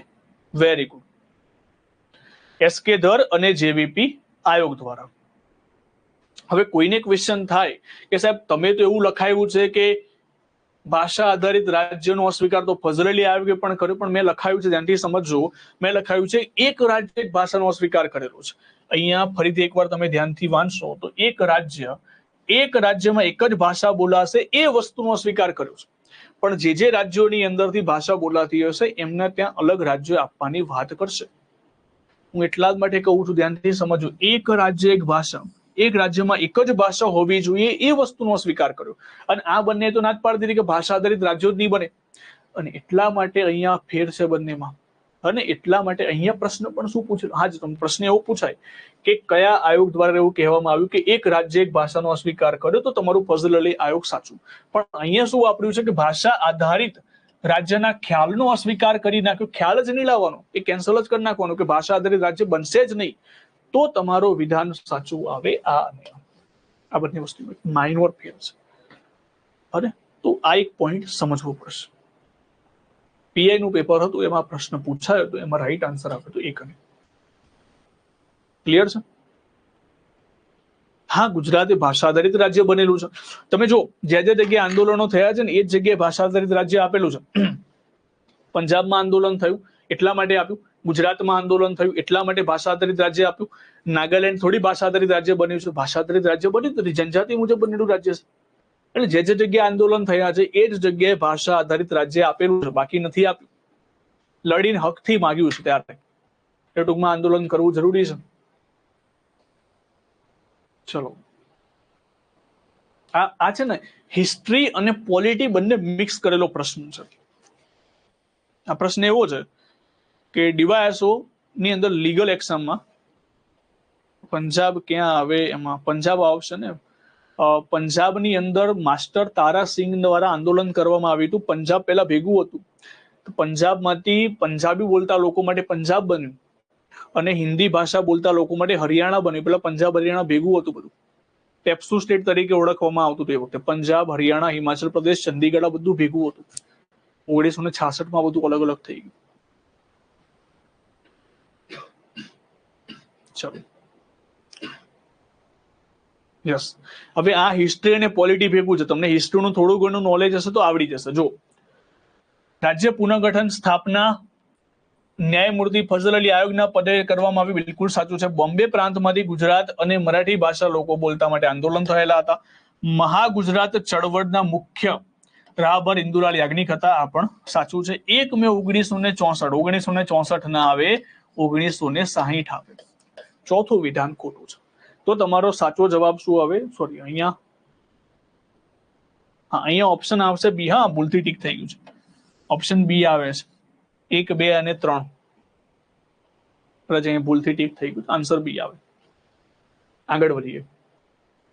ક્વેશ્ચન નંબર 7, એસટીઆઈ વર્ગ 3 2019 નું પેપર, જેમાં પ્રશ્ન પૂછાયો હતો રાજ્ય પુનઃગઠન આયોગમાં કયા કયા સભ્યો હતા? ફઝલના હૃદયમાં પાણી. બરાબર, આનું શોર્ટકટ યાદ, એમ તો યાદ રહી જ જાય છે પણ યાદ રાખી લીધું. ફઝલના હૃદયમાં પાણી, 1-2 વાર બોલી જશો આવી જશે.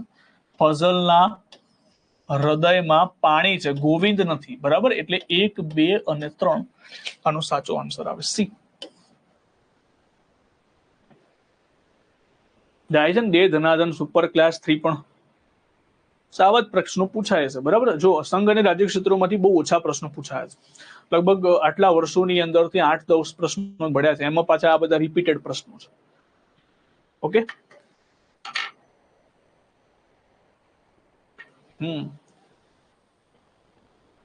હા, ગોવિંદ વલ્લભ પંત જે સાગર છે, સાગર નથી ભાઈ, શું છે પેલું ડેમ છે ને, ડેમ છે.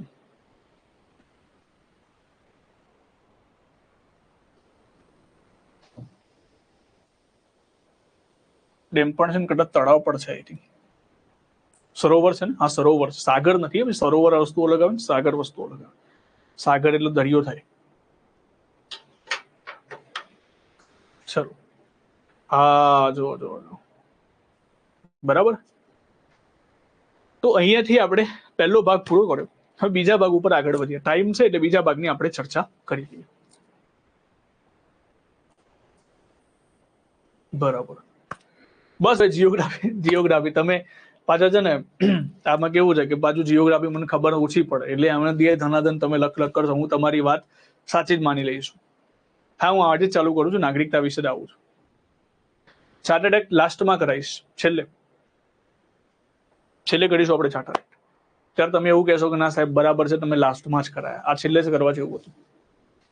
બરાબર, કારણ કે મને ખ્યાલ છે ને ત્યાં સુધી તમારા સિલેબસમાં ટોપિક નહીં આપે, ત્યાં સુધી મારો અનુભવ બોલે છે ને ત્યાં સુધી. પછી આપે તો રામ જાણે, બાકી નથી આપતા. 10મી અનુસૂચિમાં પક્ષાંતર ધારો છે. હજુ હું એના વિશે ડિટેલ્સમાં આવીશ પક્ષાંતર ધારાની અંદર. બરાબર, એટલે હું આવું એટલે વિડીયો ચોટે જ છે. અનુચ્છેદ 1 અને અનુચ્છેદ 2 કરાવજો. અનુચ્છેદ 1માં હું શરૂઆતથી બોલી ગયો, ફરી એકવાર બોલું છું. અનુચ્છેદ 1માં શું હતું? અનુચ્છેદ 1માં હતું ભારત અર્થાત ઇન્ડિયા. એક ભારત છે, ઇન્ડિયા એ જ તમારું ભારત છે, એટલે ઇન્ડિયા ગણો કે ભારત ગણો એક જ છે. હવે એને 3 ભાગમાં વહેંચવામાં આવ્યું છે. રાજ્ય એક આવે છે રાજ્ય, અને બીજું આવે છે રાજ્ય ક્ષેત્ર. રાજ્યની અંદર શું આવે? તો રાજ્યમાં 28 રાજ્યો, અને રાજ્ય ક્ષેત્રમાં શું આવે? રાજ્ય ક્ષેત્રની અંદર આવશે આપણા જેટલા રાજ્યો છે એ, જેટલા કેન્દ્ર શાસિત પ્રદેશ છે એ, અને અર્જિત ક્ષેત્ર છે એ. બરાબર, એ બધું આવશે. અને એના પછી જે આર્ટિકલ 2 છે, આર્ટિકલ 2માં લખેલું છે કે ભારતનું કોઈ રાજ્ય ના હોય એવા કોઈ પ્રદેશને ઉમેરવું હોય તો આર્ટિકલ 2 મુજબ તમે ઉમેરી શકો છો. અને જો હજુ પણ ખબર ના પડે તો એકવાર મહેરબાની કરીને નાનકડો વિડીયો આગળ આપેલો છે, આગળનો લેક્ચર છે, એકવાર તમે જોઈ લો તો ડિટેલ્સમાં સમજવા માંગતા હોય તો. બાકી જો તમે મારો લેક્ચર જોયો હશે તો આટલું વસ્તુ સરળતાથી સમજી જશે. ના જોયું હોય પછી તમે કહો સાહેબ 5 મિનિટમાં સમજાઈ દો તો એ પોસિબલ ના થાય. બરાબર, એના માટે મારે અડધો કલાક જોઈએ સમજાવવા માટે. ચલો તો આગળ વધીએ.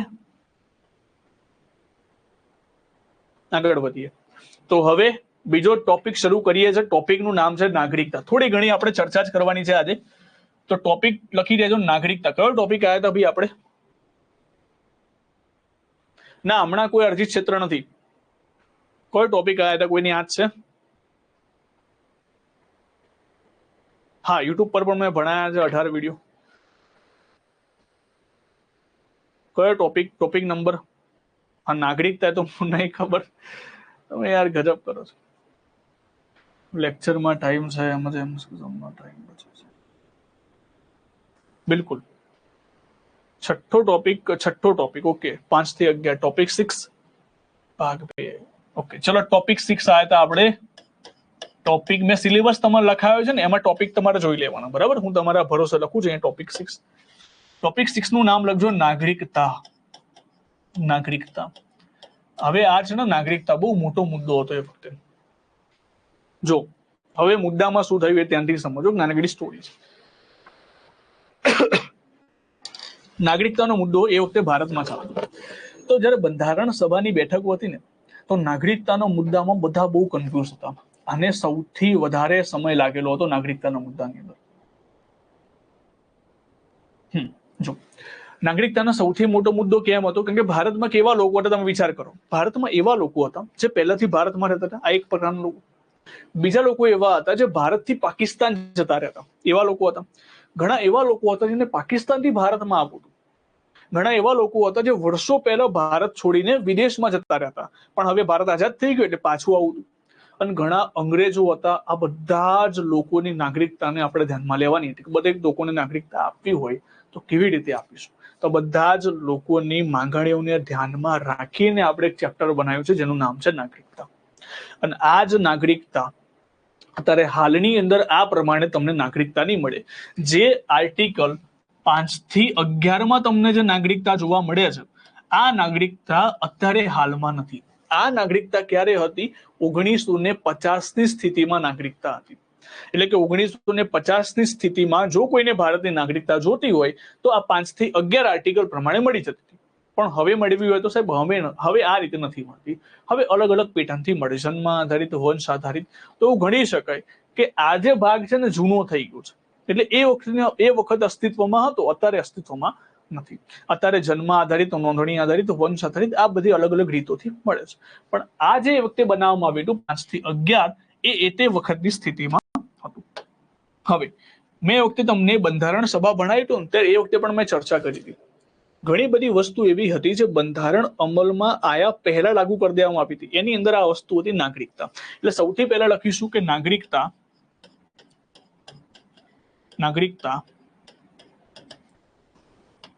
26 નવેમ્બર 1949 થી લાગુ.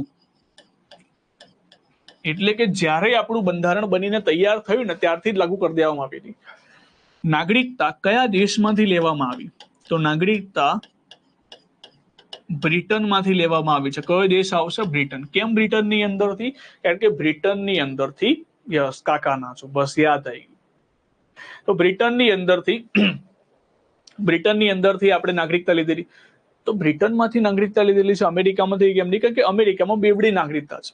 માની લો કે અમેરિકા વાળી જો નાગરિકતા હોય તો આપણે શું કહેવું પડે ખબર છે? આપણે કહીએ આપણે ગુજરાતના નાગરિક છે, ગુજરાતના નાગરિક પછી આવે ભારતના નાગરિક. પણ આપણે ભારતમાં એવું નથી બોલતા, આપણે કહીએ છીએ અમે બધા ભારતીય નાગરિક છે. કેમ? કેમ કે ભારત દેશમાં એકલ નાગરિકતા છે. એટલે નાગરિકતાનો કોન્સેપ્ટ આપણે લીધેલો છે બ્રિટનની અંદરથી. બીજી વસ્તુ, તમને ડિટેલ્સમાં જાય તો પ્રશ્ન પૂછાય કે નાગરિકતા કઈ યાદીનો વિષય છે? કઈ યાદીનો વિષય છે? તો યાદી છે કેન્દ્ર યાદી. કેન્દ્ર યાદીનો વિષય. કેન્દ્ર યાદીનો વિષય છે એનો મતલબ આના માટે કાયદા કોણ બનાવશે? કાયદા બનાવશે સંસદ. અહીંયા રાજ્યને કાયદા બનાવવાની પરવાનગી નથી. હવે અહીંયાથી તમારે પાસે ડિટેલ્સમાં જઈને ક્વેશ્ચન શું પૂછાય કે નાગરિકતા એક કેન્દ્રીયકરણનું ઉદાહરણ છે. કેન્દ્રીયકરણનો મતલબ શું હોય? કેન્દ્ર પાસે પાવર વધારે તો આપણે કહેવાય કેન્દ્રીયકરણ. કેન્દ્રીયકરણ ગણો અથવા તો એકીકૃત પ્રણાલી ગણો, જેમાં કેન્દ્ર મોર પાવરફુલ, રાજ્યને બિલકુલ પાવર નથી તો બિલકુલ બની શકે. કેમ? કારણ કે અહીંયા રાજ્યો પાસે પાવર છે જ. તો તમે ગણી શકો કે નાગરિકતા એક કઈ યાદીના વિષય ઉપરથી, કેન્દ્ર યાદીનો વિષય છે તે એકીકૃત પ્રણાલી પણ તમે ગણી શકો. એકીકૃત પ્રણાલી અથવા તો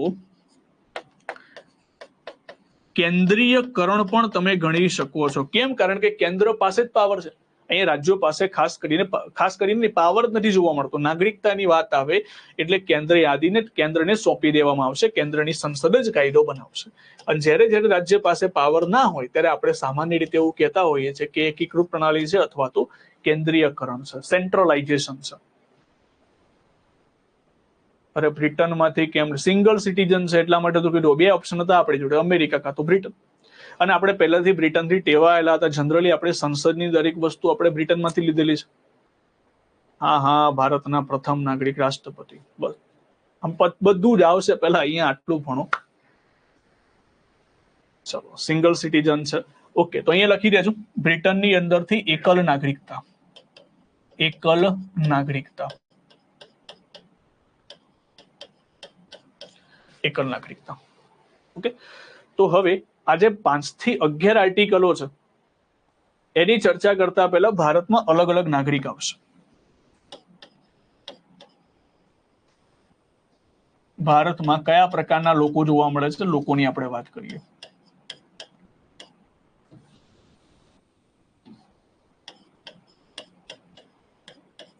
લોકો જે ભારતમાં નિવાસ કરતા હોય, ભારતના નિવાસી.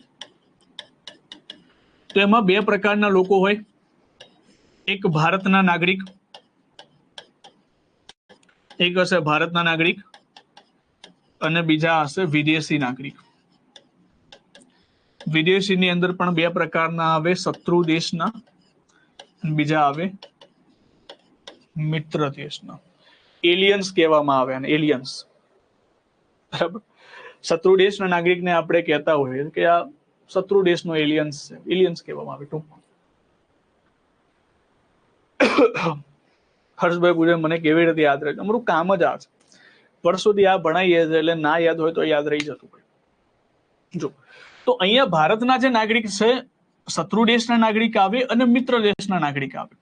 તો અહીંયા અલગ અલગ ટર્મ પ્રમાણે જતું હોય છે. હવે આમાં કેવું છે કે આપણે જ્યારે મૂળભૂત અધિકાર ભણીશું ત્યારે પણ હું આ પોઈન્ટ તમને યાદ કરીશ, હમણાં લખાઈ દઉં છું. ઘણા બધા એવા આર્ટિકલ છે, ઘણા બધા એવા મૂળભૂત અધિકારો છે જે માત્ર ને માત્ર ભારતીય નાગરિકને મળે છે. તો માત્ર ને માત્ર ભારતીય નાગરિકને મળતા અનુચ્છેદ કયા છે અથવા તો અધિકારો કયા છે? તો એમાં 5 આર્ટિકલ યાદ રાખવાના છે. આર્ટિકલ 15, આર્ટિકલ 16, આર્ટિકલ 19, આર્ટિકલ 29 અને 30. જો ફરી એકવાર 15, 16, 19, 29, 30 આ 5 આર્ટિકલો એવા છે જે માત્ર ને માત્ર ભારતીય નાગરિકને મળશે. આપણે મૂળભૂત અધિકારમાં પણ જોઈશું મૂળભૂત અધિકારમાં કયા એવા અધિકાર છે જે માત્ર ભારતીય નાગરિકને મળશે, કોઈ વિદેશીને પ્રાપ્ત નહીં થયા, કોઈ વિદેશીને પ્રાપ્ત નહીં થાય. જેમ કે એક્ઝામ્પલ આપો, આર્ટિકલ 19. આર્ટિકલ 19 માં એવું કહે છે વ્યાપાર વાણિજ્યની સ્વતંત્રતા, તમને વ્યાપાર કરવાની સ્વતંત્રતા છે. કોઈ વિદેશી આવીને કહે છે ના મને વ્યાપાર કરવાનો, તો એમ નહીં થાય. એમ તમને સ્વતંત્રતા, એમ તમને અધિકાર નહીં મળે. તમે વ્યાપાર કરશો તો ભારતના લોકો ક્યાં જશે? તો એ બધી વસ્તુ અહીંયા છે. તો 15, 16, 19, 29, 30 માત્ર ને માત્ર કોને મળે છે? ભારતીય નાગરિકને. 325, 326 યસ, બરાબર છે. તો અહીંયાથી આપણે નાગરિકતાનો કાલથી હવે આર્ટિકલ 5 થી 11 સુધી આપણે શરૂ કરી દઈશું. બરાબર, અહીંયા નાગરિકતામાં બેઝિક સમજણ આપી દીધી, કયા દેશમાંથી લેવામાં આવ્યું છે, કઈ યાદીનો વિષય છે. બરાબર, હવે કાલથી આપણે એના પ્રોપર આર્ટિકલ જોઈશું 5 થી લઈને 11 સુધી. નાગરિકતાનો પોઈન્ટ પણ મને નથી લાગતું કે એક્ઝામમાં આ પોઈન્ટ પૂછે, કે હમણાંના સિલેબસમાં આ પોઈન્ટ પણ ઓછો દેખાય છે. હા, કરંટના રિલેટેડ પૂછી શકે. બાકી નાગરિકતા ટોપિક એવા છે, નાગરિકતા અને ઐતિહાસિક પૃષ્ઠભૂમિ આ ટોપિકો એવા છે જે પૂછાવાના ચાન્સીસ ઓછા છે. નિર્મલભાઈ પૂછી રહ્યા છે સર ગોવા ગયા તો ગોવા જઈને આવી ગયા પાછા. ઓકે, ચલો તો આપણે ફરીથી જો એકવાર તમને યાદ કરાયું, શરૂઆત આપણે કરી હતી.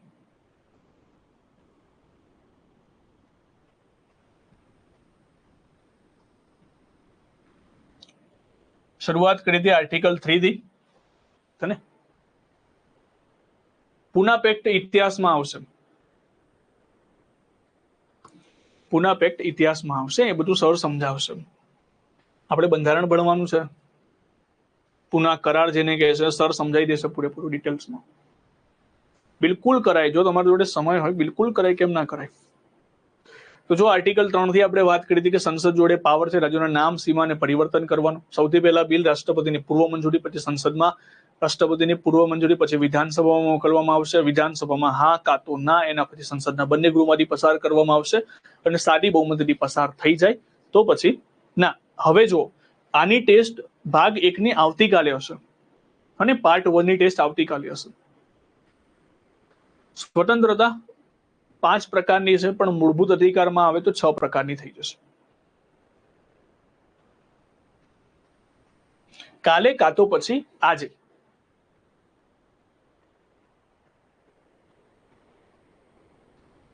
સર એક્ઝામમાં નક્કી ના હોય, સાલ નહીં આવે, સાલ એવી ખોટી સાલો નથી પૂછતા એ લોકો. બરાબર, અને જો સાલ પૂછે તો કોઈને નહીં આવડે. અનુસૂચિનો વિડીયો આવી જ ગયો છે, બરાબર, મેં સમજાવી દીધું છે. પછી આર્ટિકલ 4 જોયું હતું. એના પછી 1950માં ભારતની સ્થિતિ કઈક આવી હતી. ABCD 4 પ્રકારના રચના થઈ હતી. એના પછી 3 અલગ અલગ આયોગ આવે છે, 3 અલગ અલગ આયોગોના પોતાના રિપોર્ટ આવે છે. એ રિપોર્ટ પછી મેં આખી ટ્રેક બનાવીને તમને સમજાવી દીધી. પછી નાગરિકતા વિશે બેઝિક માહિતી આપી દીધી. મારા વિષયમાં પૂરા માર્ક્સ લાવવા માટે હું જેટલું કરાવું છું એટલું કરો. બસ સિમ્પલ ફોર્મ્યુલા છે, ક્લાસની સાથે સાથે ચાલતા રહો. જ્યારે આજનો લેક્ચર પૂરો થયો, અડધો પોણો કલાક ફ્રેશ થઈને પાછું આ વસ્તુનું રીડિંગ કરી નાખો.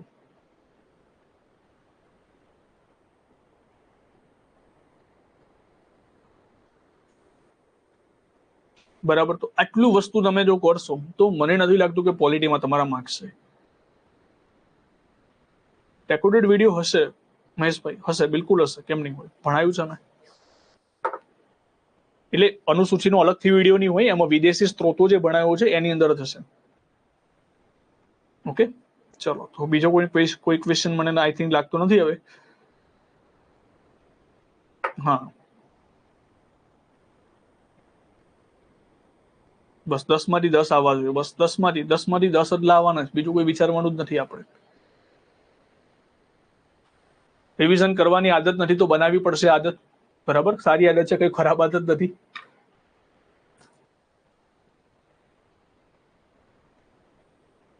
પીએસઆઈ માં મેં તમને કીધું ક્લાસ 1-2 માં કાપી છે, તમે પીએસઆઈ ની ક્યાં વાત કરો છો? હું તમને યુપીએસસી ના ક્વેશ્ચન સોલ્વ કરું, તમે પીએસઆઈ માં પડ્યા છો યાર. તમે આ લેવલ જોઈને ખબર નથી પડતી તમને કે તમે બધા કેવા ક્વેશ્ચન નો સોલ્વ કરો છો. પીએસઆઈ તો રમતા રમતા આવી જશે બધું. કોન્સ્ટેબલ તો તમે વાત જવા દો, પ્રશ્નો જોશો ને તમને યાદ આવી, હું યાદ આવીશ તમને. સાહેબ આવું બહુ બોલ્યા હતા પણ રિવિઝન થયું તો બને તો એવું લાગશે કે આ તો ભણાવ્યું જ નહીં સાહેબ, એવું ના થવું જોઈએ.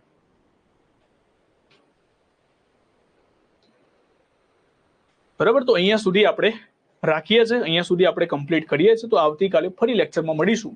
એના પહેલા આ બધું રિવિઝન કરીને આવવાનું છે. નાગરિકતા વિશે થોડું થોડું વાંચીને આવજો તો વધારે મજા આવશે. ઓકે, ચલો તો લેટ્સ હવે એન્ડ કરીએ છીએ લેક્ચરનો. આવતીકાલે ફરી મળીશું. Tata, bye bye, take care.